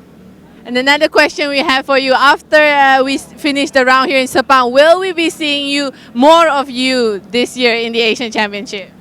Before I want to go back home, because it's a strange situation at home for the virus, so I want to go back to my family and verify if it's okay and then decide. All right, thank you so much, Lorenzo. Good luck for the 2nd race. And we're going further down to the 3rd row, where we have last year's overall champion, Aslan Shah Kamaruzaman. Aslan, share with us, how has the entire week been? Because we've been spending an entire week here in Sepang. You have a new machine, but it looks like you are having slight issues. So can you share it a little with us? Yeah, it's a crazy weekend for me because a lot of change, a lot of try. try and error, you know. But it's a new bike. It's a new stuff for me, so I need time to adjust myself, and I hope this race gonna show you guys who's the boss. All right, guys. Thank you, Aslan. And that is it from me on the grid.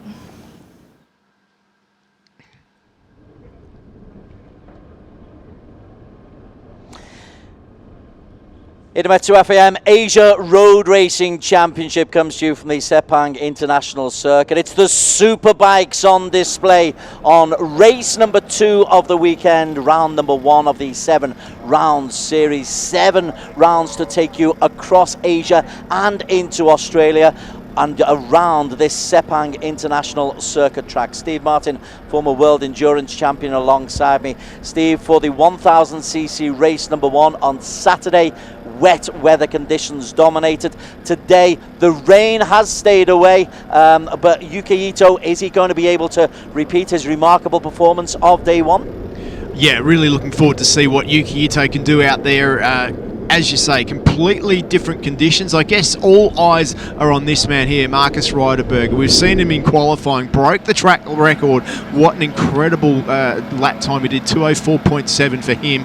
He was 1.3 seconds a lap quicker than the next man, Brock Parks, there on your screen. Brock was the best of the rest, and an impressive lap time from him nevertheless. A high 2:05 was his previous best lap time, not quite matching that time in qualifying. Big crash for him yesterday. We heard that he's injured, but I'll tell you what, he can grit it out. I'm sure he needs the points. He needs to come back from yesterday. Happy Wat Wong Tanam picked up valuable points yesterday. He got himself another podium. He always seems to be there or thereabouts, the Thai, and he's got a good partnership with Yamaha, and has got himself on 3rd on the grid as well.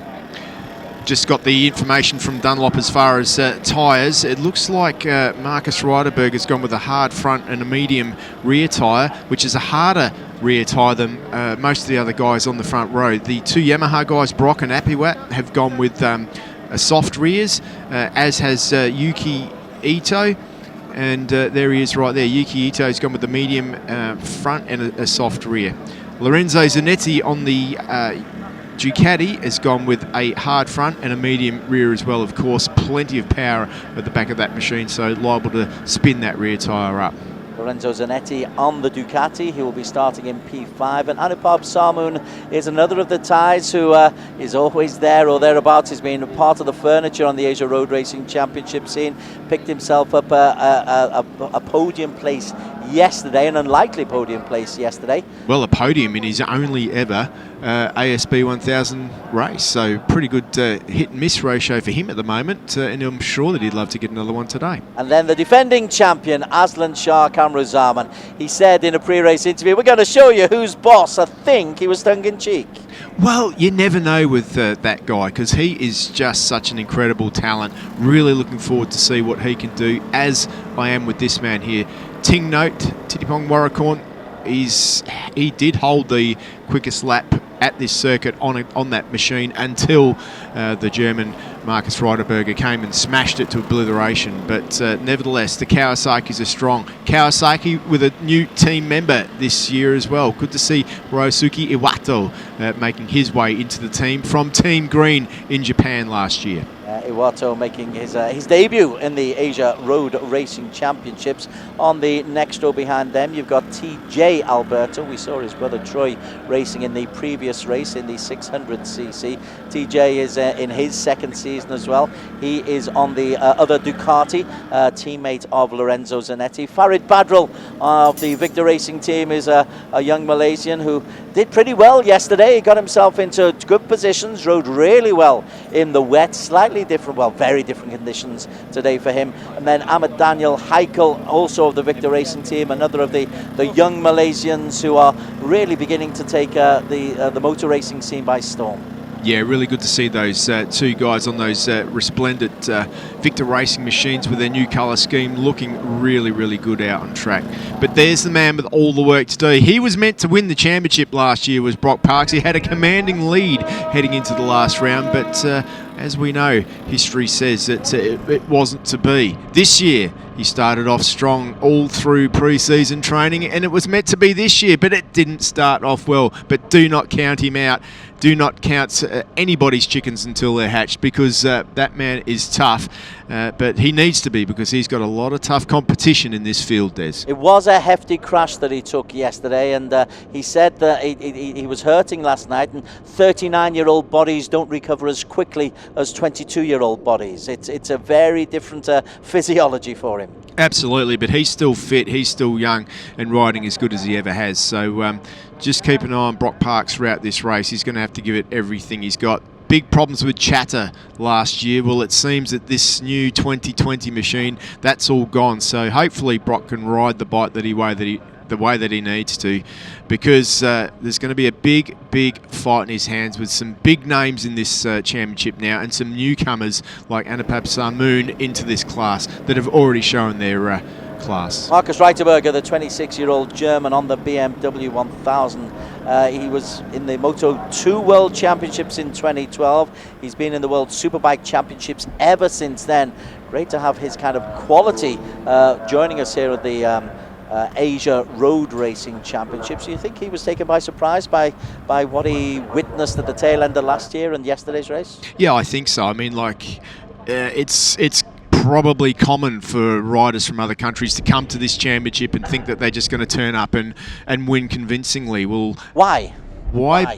I guess because they perhaps don't have a respect, or don't follow the championship, and they don't have the respect of the riders that are here. But as we've seen, as we know, as we watch, these riders here are as good as any in the world, if not better. And that's why, and that's what makes this championship so fantastic. You're going to get a guy like Markus Reiterberger, was meant to win yesterday, ended up finishing back down the pack in 5th position. Certainly did. FAMAsiaLive.com. You can also follow us on Facebook for live action, also plenty of inserts. You can see that Steve Martin in report where he looked at the new improved bikes on the 1000cc. We'll be heading off to Australia for the next round of races, viruses permitting. But for now, we've just got to make sure that, or the riders got to make sure that they get some points on the board, because we've seen it. We saw it particularly in this class last year, that you need as many points on the board as you possibly can get, because anything can happen going into the final round of races. Brock Parks, I'm sure, will still be thinking about how it might have been very different, how he might have been champion if he had performed better in Thailand. Okay, here are the starters and the positions on the grid. Markus Reiterberger for the 1XOX BMW TKKR SAG team on the BMW. Brock Parks, who's a very likeable fella off the tarmac. He's in P2. Apuat Wangtananon, famous name, in P3 for the Yamaha Tyre Racing team. Yuki Ito, yesterday's winner, with a wonderful performance in the wet. Very different conditions today. Lorenzo Zanetti, the Italian on the Ducati, he is on P5, and then Anupab Sarmoon alongside of him. Aslan Shah Kamruzaman on the BMW, he's the defending champion. Titipong and Iwato didn't really impress or have a chance to impress on their Kawasaki's yesterday. TJ Alberto is learning every single race. Farid Badrul and Ahmed Daniel Heikel will just love being in this kind of a company. Even being on the same track as these fellas, you will learn a whole ton about how they approach the races, how they approach the mechanics, and the whole back work that goes on in making yourself a top class rider. I'm really looking forward to the way that this race pans out. It's going to be exciting to see. If you disregard the qualifying time of Markus Reiterberger with a 2:04.7, which was 1.3 quicker than everybody, the rest of the field is virtually within 1 second. The closest qualifying that we've ever had. In fact, the top from 2nd through 5th position, there's 0.2 in it. So there could be a massive group of riders going for the podium in this race today.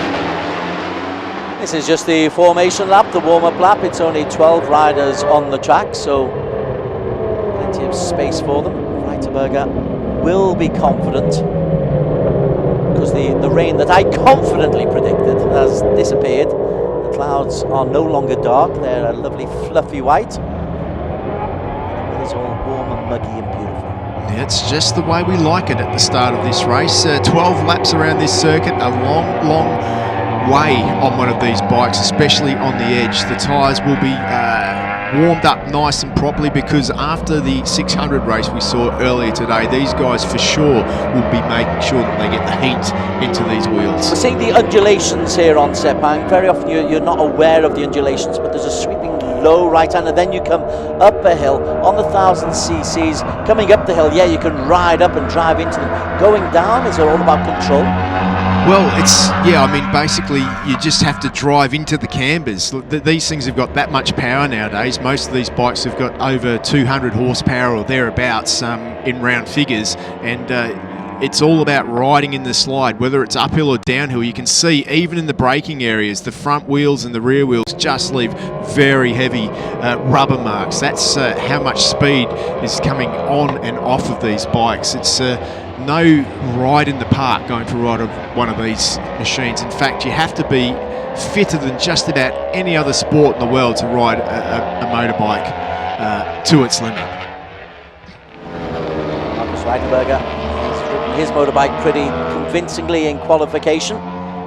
He's rather upset by the weather that closed in on us very quickly before the race yesterday. Caused a 45-minute delay before the race could get away under wet weather conditions. Now there's a few more tactics at play. Obviously there's no pit stops, but the choice of tyres could well be crucial. And it is interesting that both Lorenzo and Reiterberger have both gone for the medium back tyre compound. Everybody else, I think you were saying, has gone on soft. That's correct. Just about everybody else has gone on the softer rear tyre. The Kawasaki Titipong has another guy with a medium rear. A little bit of a mix really, but what it means on paper in theory is that the Yamahas should get the jump at the start. There's the theory. There's the pole sitter. Aslan Shah Kamruzaman, there's the champion. There's the pit crew poised for action. They've done as much as they can, and there is yesterday's race winner. The lights go on, and when they are off, we will be underway for a 12-lap race, and Reiterberger is off to a very good start. Also from P4, Yuki Ito has made a flying start as well. Bike number 76, Brock Parks, just tucks in behind, and the Kawasaki's have made a heck of a drive from P8 up to P4. I think that is Titipong Guadacon who's got there. Yeah, good start by Marcus Reiterberger. He got 4 or 5 bike lengths down that straight already, so very impressive off the line was Marcus Reiterberger. With Brock Parks, a good comeback start for him with really good, but up the inside goes Apiwat Wantanganon, and he's made the move. He does not want to let Marcus Reiterberger get away, and look at him hard on the gas already. Yeah, but look at Reiterberger as well. He looks like he is very, very determined. He did have a look of real grim determination when he was on the pit, as though saying, hey listen, I came here to entertain these fans, and I disappointed them yesterday. Well, let's see. I think his form of entertainment is going to be different to ours. We like close racing, but the way he's going at the moment, he's out of control. Just saw Zanetti in the background there making a move, making his way forward in the pack. There he is in about 5th or 6th position at the moment. Reiterberger it is though, left leg down, and Brock Parks is in 3rd place. Apiwat did indeed make the move. The Kawasaki's through Titipong got up from P7 up to P5. But this is a barnstorming start from Marcus Reiterberger on the powerful BMW. You said how much you like this bike, and when it's being ridden like this, he's going to be difficult to hold back in. Yeah, I mean, certain bikes suit certain tracks, and for sure the combination of these two riders and bikes are working well together at this track. Won't always be that way, but look at Zanetti up the inside again he goes. Arad Badril also gets himself involved. The Kawasaki's are just being left adrift, but Reiterberger has really taken this first lap by the scruff of its neck. It's a 12-lap race as Brock Parks is in that battle with Apiwat. They are definitely racing, and Anupam Samun and Yuki Ito also in there, but as they come across the start-finish line at the end of lap number 1, Reiterberger has established a 1.4 second lead from Apiwat Parks and Anupam Samoon.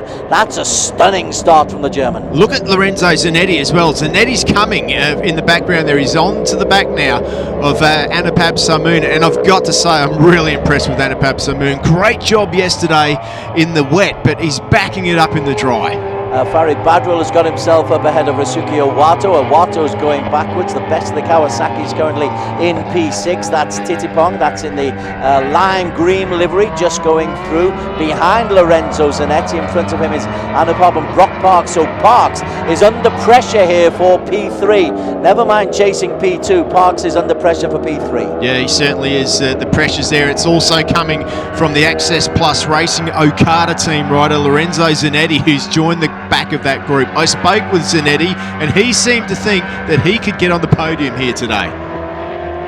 But it's Reiterberger who leads. This is the battle for P3. Aslan Shah Kamruzaman is struggling in P8. The BMW's performing very, very differently, but 39-year-old Parks, remember, he's carrying a bit of an injury from yesterday, and Anupam will be looking to take advantage of that. Anupam, the 27-year-old, second overall in the 1000cc All Japan race yesterday, third overall in the AP 250s in 2017 in the ARC. Well, there he is, the leader. He's already got a pretty big lead at the moment as Marcus Reiterberger, but there's action aplenty going on behind him now, and it's Anupam Samoon who's got the soft rear tyre on as well. You can see that distinguished with the pink line on the side of the tyre as well. Another way that Dunlop make it easy for us to see. You've got to say that with that harder rear tyre, he's doing a great job out front. Certainly is. Incredible. The first Titipong goes through. There is Aslan Shah Kamruzaman riding relatively conservatively for Aslan Shah, maybe just getting used to the changes on his BMW. The lead for Reiterberger as he goes through, he's gone 2.33 seconds. We are not used to seeing this kind of a lead. Second, Apiwat Parks holding on to third, Zanetti up into P4. Yeah, Zanetti doing what he said he was going to be able to do, but it's a matter of how that bike will handle towards the end of the race. Remember, it's still got the standard ECU.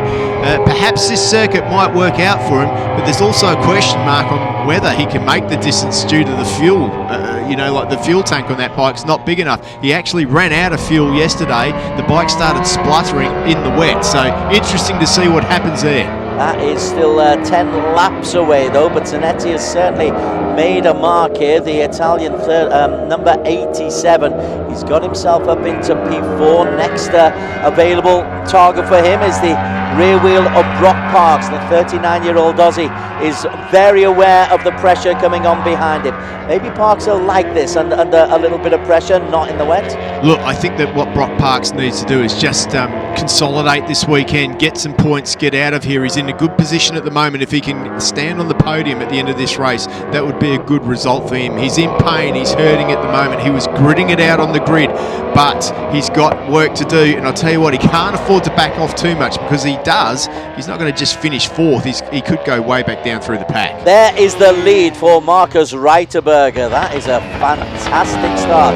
Zanetti tries to put pressure on the back of Brock Parks. He himself, though, is under pressure from Anupam Samoon. Titipong on the Kawasaki is a little bit further behind. Where is Aslan Shah? Well, he's trailing in 8 behind yesterday's race winner, Yuki Ito. By this stage, yesterday, Ito was racing away with him. That's the difference the Rain Man makes. Yeah, Ito was where Marcus Reiterberger was. It's almost the same race, but with different guys out the front. Zanetti goes through the inside of Brock Parks. Zanetti has got himself into P3 as we focus on Aslan Shah Kamruzaman. There is Zanetti now into a podium place. Parks tries to take the slipstream, but Zanetti really shows his mettle then. Parks responds. Parks goes on the inside, but Zanetti's able to hold on. Yeah, but does he hold it? He does hold it. Parks has got more corner speed there, but it is Zanetti who pulls that move off beautifully and takes that third position. He had it in him. He thought he could get a podium. Well, he's on song at the moment. I'll tell you what, I don't think he's finished just yet with Apiwat just in front of him. I'm sure he's going to try and chase him down. Marcus Reiterberger is lapping 2:06.86. 8:28. His lead at the end of lap 1 was 1.3 seconds. Lap 2, 2.2 seconds. Lap 3, 3.1 seconds. He's adding virtually a second a lap to his lead. Yeah, and in all honesty, I'm pretty sure he's doing that 2:06 lap time pretty easily. 2:06.0 was his fastest lap of the race so far, over half a second quicker than Lorenzo Zanetti's fastest. In the meantime, Zanetti has got himself into P3, and Parks is under pressure from Anupam Samoon. Parks on the Yamaha, as is Anupam Samoon, Yamaha Thai racing team. I think it looks like Zanetti is towing the other two Yamaha guys back up to Apiwat as well. That gap is certainly coming down, but you can see the rear of the Ducati sliding as they get hard on the gas. Down the hill they go. It's good to see the Europeans bringing their A-game to the Asia Road Racing Championship. All that can do is help the local riders realise that, heck, we really got to compete.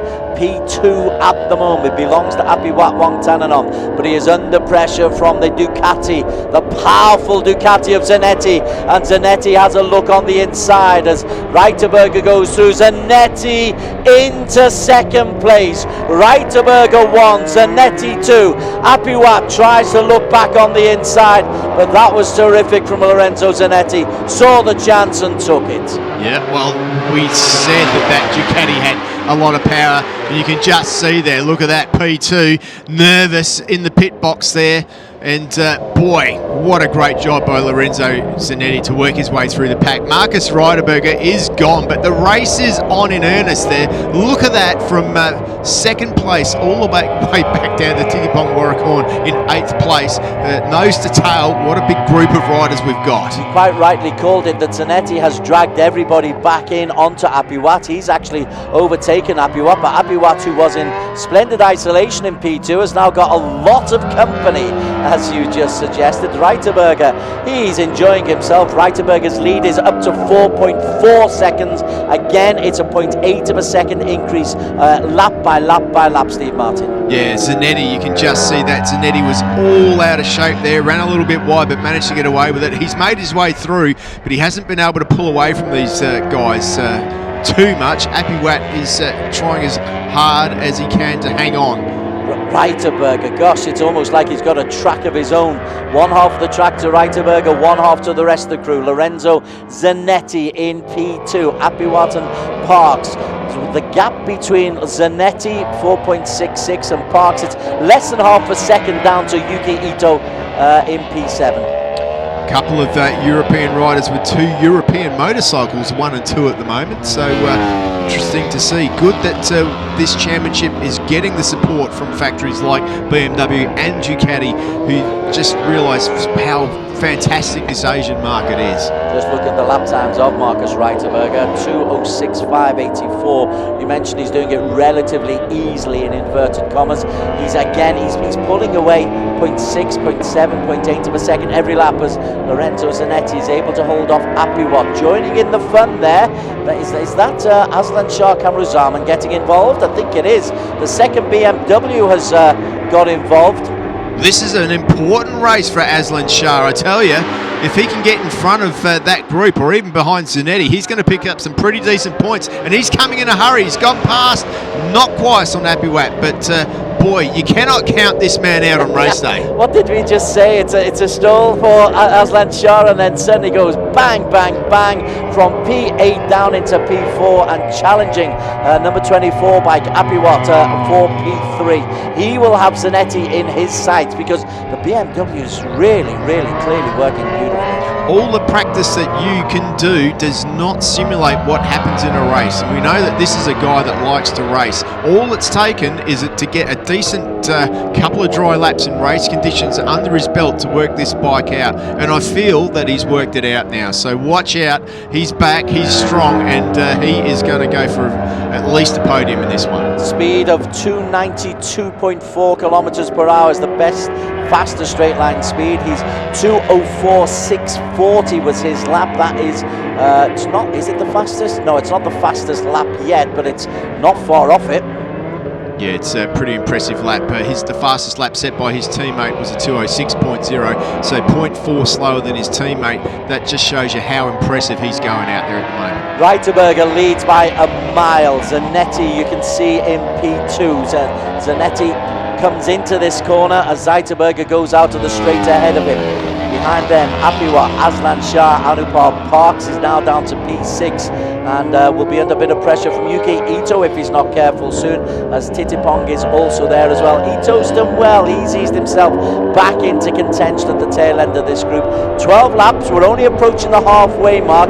Let's not count chickens just yet. We've done that twice this weekend and ended up eating foul stuff. That's right. There's still a long way to go, as you say. And one thing we know about the Ducati with its standard,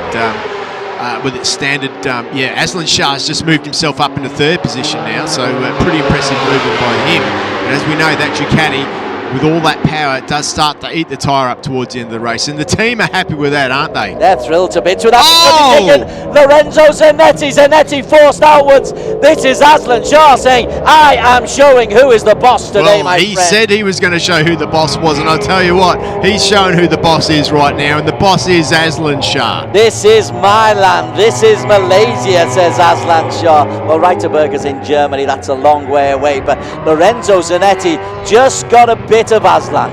And Abiwat's gone back through now. Abiwat wants a little bit of action as well, as Anupap Samoon's also got past Brock Parks there. Brock Parks is struggling back down there in about 6th position at the moment. Well, you did say that Zanetti might begin to struggle a little bit on his soft compound back tyre. The medium compound will wear a little bit, but surely it's a bit early in the race for Zanetti to be feeling the impact of those soft. No, I think what it is that Ducati makes that much power. It's not. I think he's actually got the medium compound compared to the soft compound guys, but because he's spinning up so much, he just finds it harder to control that bike as the race goes on. All the other guys have got racing ECUs, which control the spin and the slide a lot more. So as the bike starts to spin, the Ducati will probably struggle a bit more until it gets a proper race ECU on it. The technical analysis from Steve Martin, World Endurance Champion, regular tester of bikes around the world at the moment, and enjoying the performance of Marcus Reiterberger, particularly though the performance of Aslan Shah Kamrazaman, who was in 2nd place, and it's not often that you're more impressed with a 2nd place man than the race leader. Well, the leader's a little dot in the distance at the moment. Marcus Reiterberger, 6.2 second lead, pretty dominant performance, but look at this race. This is one of the best races that we've had so far in this championship. Lots of different brands in this one, and who knows who's going to fill those podium spots at the moment. Happy Watts goes through in P3. Zanetti dropped 2 slots in that particular lap. A 6.771 second lead for Marcus Reiterberger over Aslan Shah Kamrazaman. Still plenty to go. There's nearly half the race still to go, and the possibility of some overhead clouds, but I think that danger has disappeared. Yeah, I wouldn't worry about that at the moment. There's definitely plenty of action on track. Marcus Reiterberger has backed the pace off considerably now. He's got a pretty decent, nearly 7-second lead out the front, and he's slowed down an awful lot right now. Yeah, he's lapping 2:07.318, realising probably 7 seconds is good enough. Look on the inside from Apiwat Wangtanan on, as there was a little bit of a gap left by Aslan Shah Kamrazaman. Zanetti still there in 4th place, hasn't been dropped completely, but Aslan Shah, well, doing an Aslan Shah, he's great entertainment, wonderful value. He loves leading, doesn't he? He loves just riding over the limit. Yeah, they're all there. No point looking back, Aslan. You've got plenty of company. You're not on your own. The Kawasaki of Titipong Wadakorn also just keeping in touch right at the end. That's in the lime green livery. Ahead of him, we've got yesterday's winner, Ito. Parks, who came so close to picking up a podium yesterday before crashing out. Anupap Saman is bike number 500. This, though, is the race leader by a country mile. Yeah, what a decent ride by Marcus Reiterberger. He's really just in a class above rest at the moment. Zanetti looking for another way through there. Gets on the gas, and That's Anupap Sarmoon who's gone down. Anupap Sarmoon has crashed out of this one. Podium yesterday to nothing today, unfortunately, for the rider there. And the Thailand racing team will have some new fairings to put on that bike, but he's trying to get it back up. And if he can pick it up, perhaps maybe just continue and get some points. Aslan Shah Kamrazam unaware of the drama behind him. Abiwat and Zanetti continue through. Parks is the beneficiary, as is Yito. Parks will go up a place, and Parks still isn't out of this as Zanetti has a wobble as he goes through inside Abiwat and then loses the space. Yeah, he was lucky to get away with that. Just looked like he locked the front end up there for a millisecond, let go of the front brake lever and managed to gather it all up, and he had a deep breath when that happened, I'm sure. Let's have a look up the inside there. He's just hard on the brakes, just lost a little bit of grip there, managed to hold it all together, but you can just see now that he's starting to struggle a bit with the handling of that bike. Still though in P4, Aslan Shah able to capitalise and move away with Apiwa. Parks will take real encouragement from that little problem that he saw that Zanetti had. Zanetti at one stage, remember, ghosted past into second place. Parks is getting close now onto the back of Lorenzo Zanetti on the Ducati. Yeah, Parks in a bit of a precarious position, really. Like, he just doesn't want to do anything silly and come out of this meeting with no points. He needs to put some points on the board. Probably not in the most confident of moods at the moment, remembering that he had a couple of big crashes in the pre-season testing, and then he had that big crash in the race yesterday as well. So I'm guessing that he's hurting a bit, and he'll be looking forward to tonight where he can rest his war wounds. So Anupab is out. At the moment there are 11 riders there. There is Anupab back in the pit lane already. That's pretty rapid. He's done well. He doesn't look too thrilled. Pat on the back of the head as going through with a massive lead is Marcus Reiterberger. He will ease into the hairpin. That lead is close to 8 seconds, but Aslan Shah Kamruzaman is the best of the rest, with Apiwat behind him.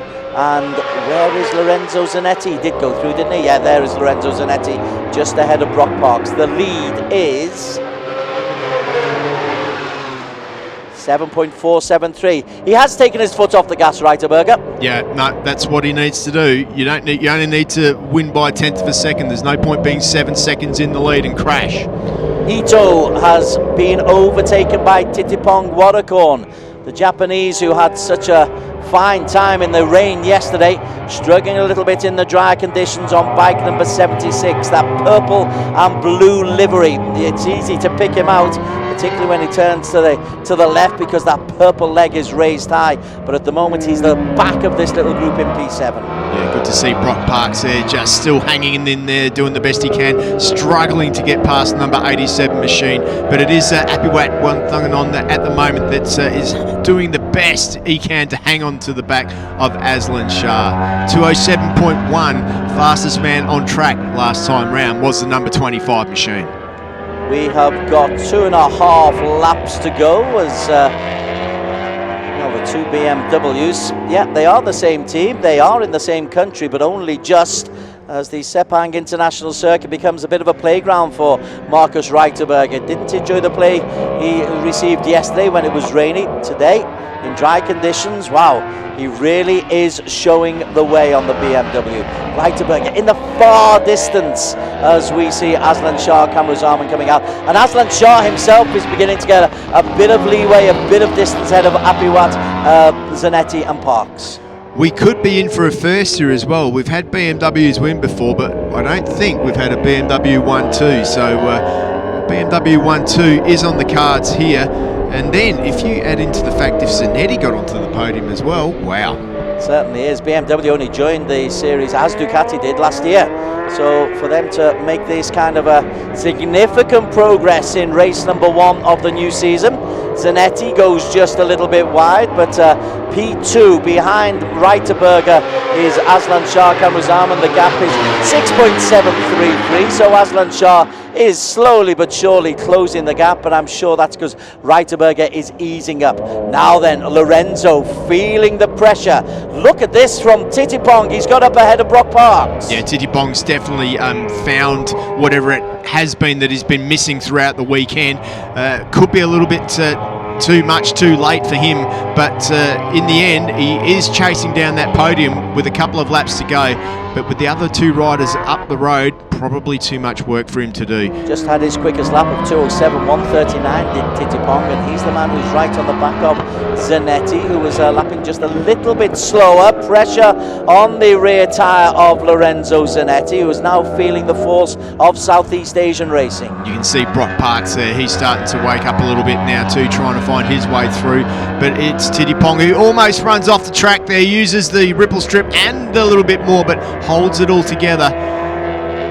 Scary moments. That was Reiterberger going through, and this is I tell you what, to see Aslan Shah Kamrazaman coming back like this is great for Southeast Asia. Titipong goes wide, second mistake in quick succession from the Kawasaki man. Yeah, he just got a bit of a bubble there, had a slide, ram wide, which... Oh no, we've got a faller, that is... Aslan Shah? Well, it's either Aslan Shah, it's one of the 1XOX BMWs, one of the 1X, it can't be the leader, that's Aslan Shah. Aslan Shah goes out, frustrated with himself. Aslan Shah Kamrazaman had got himself into P2, had really ridden an excellent race. It would have been sensational if it was Reiterberger, but Reiterberger has been absolutely perfect so far. It means that Apiwat Wangtananon will move into P2 and he'll drag Zanetti up potentially to a podium place. You spoke too soon about that BMW one. Oh, another faller, that Zanetti's gone down. Zanetti's gone down on the last lap. It's TJ, is it? That's two crashes for TJ this weekend. Oh my. Oh. You had everybody panicking with the Zanetti one there. Same colours, same livery. TJ Alberto 77, Lorenzo Zanetti 87, and that's Lorenzo Zanetti just at the moment holding on to a place on the podium as Reiterberger almost starts his own lap on his own. He's got Apiwat for distant company and Zanetti under pressure from Parks. And Parks will know now that this is on for the podium. He might just start to try a little bit harder. You can see the bike moving around. He's got a good drive. He looks up the inside. There's Parks, but he can't quite do it this time round. He's looking now. He's hungry. He wants to find his way through, but one thing we know, Zanetti's a racer at heart. He's going to give it everything he's got on that big booming V4. He's got about 3 kilometers to make his move, has Brock Parks. We are on the final lap. Lorenzo Zanetti is currently in P3. This is the race leader, Reiterberger, going through. Apiwat second. The battle for P3 is the one that really interests us. Lorenzo Zanetti has got himself in a good position. Parks has a look as they go up the hill. Zanetti drives away from the Australian. Yeah, Parks is trying hard now. You can just see that body language. He was right on the back wheel of Zanetti there. Zanetti pulled away a little bit, but Parks tighter on the exit there. It looks like Apiwat with nothing to worry about in second, but this is where the fight is between these two guys for the last spot on the podium, and I'm sure that Brock Parks would love to stand on that top step. Does he take the inside line? This is a corner that hasn't been too kind to him this weekend. It's all going to come down to the final corner. On the drive, he needs to get into the slipstream of that big booming Ducati. A rider off to the left-hand side of the track there, just keeping out of harm's way. Brock goes up the inside. He's hard on the brakes. Brock's making the move, but Zanetti's tight. Brock runs a little bit wide. Zanetti's loose. Brock around the outside. This could come through. Reiterberger's going to win. Reiterberger takes it. Apiwat second. Zanetti is able to hold on for P3. No, Parks has got around the outside in sensational manner. Zanetti cannot believe it. I cannot believe it. Brock Parks for P3. I reckon he ran out of fuel over the line. Wow. I know that fuel was a problem for them. To miss out, we'll find out, but I reckon that's what happened. I know it was an issue for them in the wet, so in the dry, boy. Reiterberger wins it by 7.414 seconds. Brock Parks on the line, third place against Lorenzo Zanetti, and we'll try and find this one out.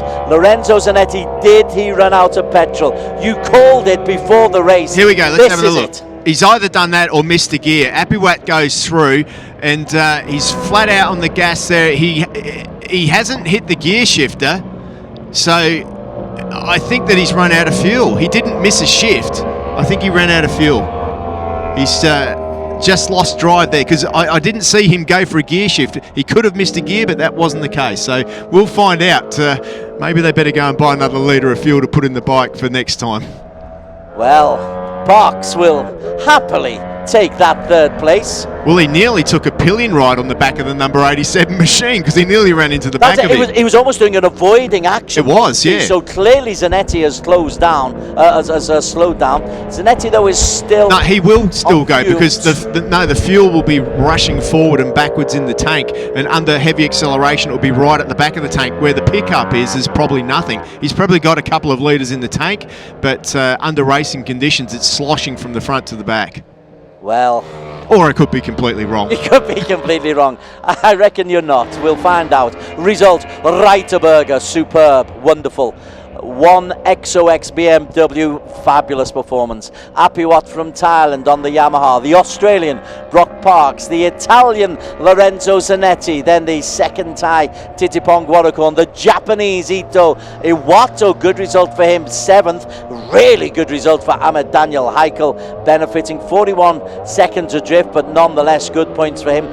Farid Badrol on the Yamaha. Aslan Shah Kamruzaman picked up his bike and has got himself over the finish line to pick up points in 10th. No finish though for TJ Alberto on the Ducati, and also Anupab Samoon, no finish for him as well. Wow. Every race this weekend, every race has given us something pretty special to talk about. Here, it's a wonderful performance from Marcus Reiterberger, but then an on-the-line drama involving Brock Parks and Lorenzo Zanetti. Yeah, I mean, it'd be interesting to see if Brock actually even realises that he got on the podium. There was that much action around him in that race. It'd be interesting to see, but his team will be pretty happy with that. Yep, he's figured it out. He's gone straight into that spot. Great to see. The team will be happy with that. It was a hard-earned third position for Brock Parks. You can just see there, he just got off the bike, but he's not moving and jumping around, is he? Now, this guy will jump around. Boy, what a victory. What a victory from Marcus Reiterberger. He came, he saw, he conquered. Vene Vici Vidi. Yeah, well, he didn't conquer in the wet, though, so that's good, isn't it? He's be right up there in the championship. I'm sure that you'll be working out the championship points out shortly to let us know where it's all at. But definitely a positive weekend for Marcus Reiterberger here. And a really positive weekend for BMW, no matter that Aslan Shah crashed out. I tell you, those BMWs are looking fearsomely good, as you suggested in your report beforehand. Reiterberger will move on to 38 points. Ito won yesterday. Will pick up... where did Ito come? 10 points for today. So Ito will be in second place. Apiwat Wangtanan back-to-back. 40 points for him. Will be the championship leader. That's a good result for Apiwat. Really good result for him and Thailand team, Yamaha Racing Team. As for Zanetti, 11 points picked up yesterday. He'll add another 13 for today, so 24 points. So we've got a number of really competitive races. Aslan Shah Kamruzaman finished 10th, will pick up points. Normally it's hugs of congratulation. Today it's hugs of consolation. They were smiling at his performance when he came from 8th to 2nd. They're not smiling so much now. But Aslan Shah Kamruzaman, every race you've got a headline. He can be happy with that. He proved to himself today that he can be competitive on that bike. I think that there's no one or no hiding the fact that he wasn't performing the way that he wanted to on that machine up to that point, but something clicked in that race and he made it work. Okay, let's go down to Wheeling as we see a disconsolate Aslan Shah march off. Wheeling will be talking to some happier people. Thank you. That's brought your first podium of the season this year, but it wasn't an easy one. Share with us, how was the race? Yeah, actually in the race I wasn't so confident because this weekend I had 3 crashes and yeah, I don't know, just lost a lot of confidence. Even yesterday was a big one and hurt the body. But yeah, the battle was quite big. Some riders crashed and passed me, and actually I was getting held up quite a bit, but it was difficult to get past.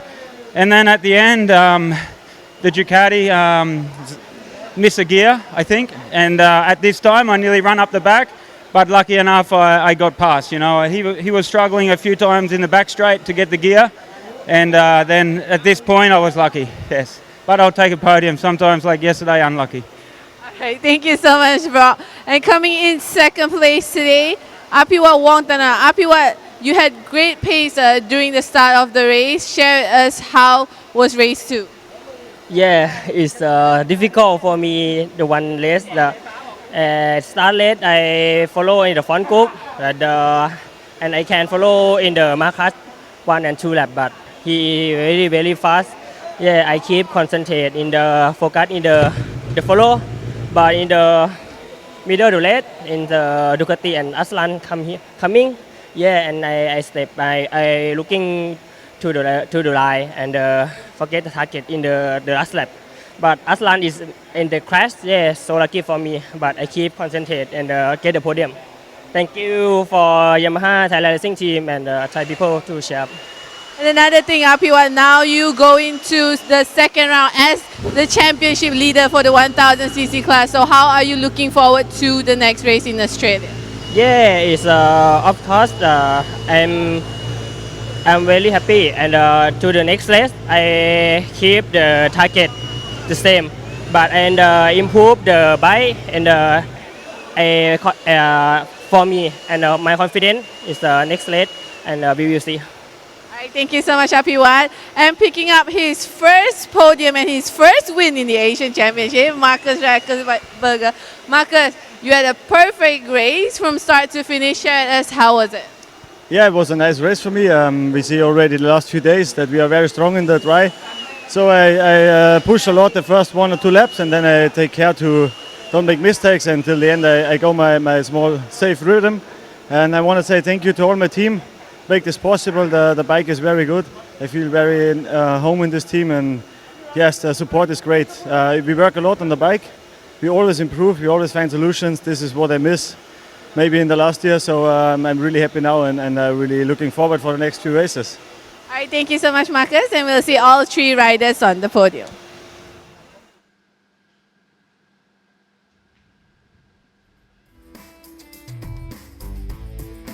Superbikes 1000cc race number 2 of the weekend, round 1 of the Asian Road Racing Championship, and Marcus Rackersberger on pole position and straight away into the lead.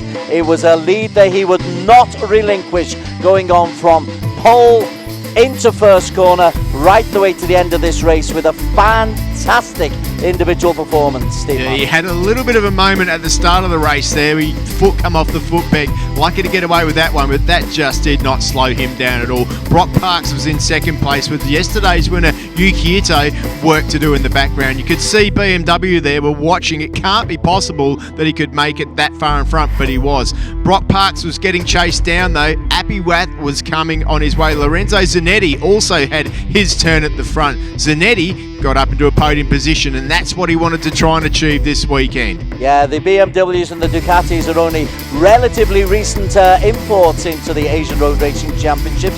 The Ducati, for once, really showing its competitiveness under Lorenzo Zanetti. Well, until the BMW kicked in. Absolutely, yeah. Aslan Shah, we know how strong a racer he is. Not so good in qualifying or pre-season, but hey, he is back. He was riding that bike. Confidence was growing lap on lap, and whatever happens in this race, bang, Anupam Samoon will learn from that. He had a competitive weekend. He certainly did. There were 1 or 2 incidents. There's another one. That's Aslan Shah, Kamru Zaman. He got himself up into second place. A grimace from his team owners. And what have I done, says Aslan Shah. Well, you've given us another headline of bags of entertainment, fella. At the front, though, Lorenzo Zanetti was under pressure. And this is the final lap. there. He is trying to hold off Brock Parks. Meantime, Reiterberger goes on to win this one by nearly 7.5 seconds. We'll see him in a moment.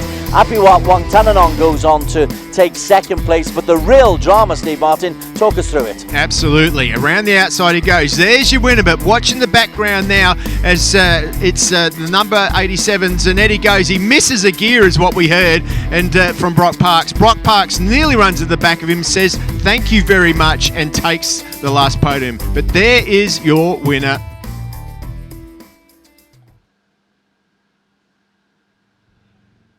Podium ceremony for the ASB 1000 Race 2. Coming third place today, Brock Parks from Yamaha Racing Team ASEAN. Coming second today, Apiwat Wongtananon from Yamaha Thailand Racing Team. And today's Race 2 winner, Marcus Reiterberger from 1XOX BMW TKKR SAG Team. We also like to invite the team manager from 1XOX BMW TKKR SAG team to join the riders on the podium. We will now stand for the national anthem of Germany.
Now I'd like to invite YB Tuan Muhammad Khairuddin bin Othman, Pengurusi Jawatan Kuasa Tetap Pembangunan Generasi Muda dan Sukan Pembangunan Modal, to present the riders with their trophies.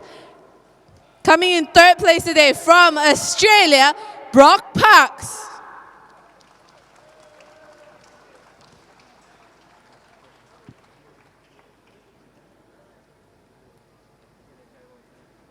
Coming in second place today from Thailand, Apiwat Wongtananon. And today's ASB 1000 Race 2 winner from Germany, Marcus Reiterberger.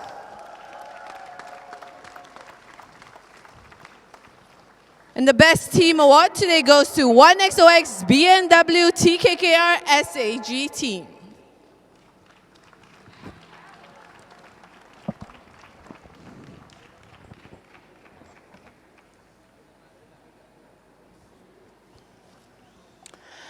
Our thanks to YB Tuan Khairuddin Othman, the Selangor State Executive Council for Youth and Sports and Human Capital Development, for handing out the awards. It's the first time we've heard the German national anthem, Deutschland über alles, played over the PA system. A victory for Marcus Reiterberger, Apiwat Wongtananon and Brock Parks from Australia, picking up the podium places. Parks in the most dramatic manner possible. What does that mean for the championship standings? Well, I can tell you that Apiwat Wongtananon will be the man who is on top of the pile. He will have 40 points.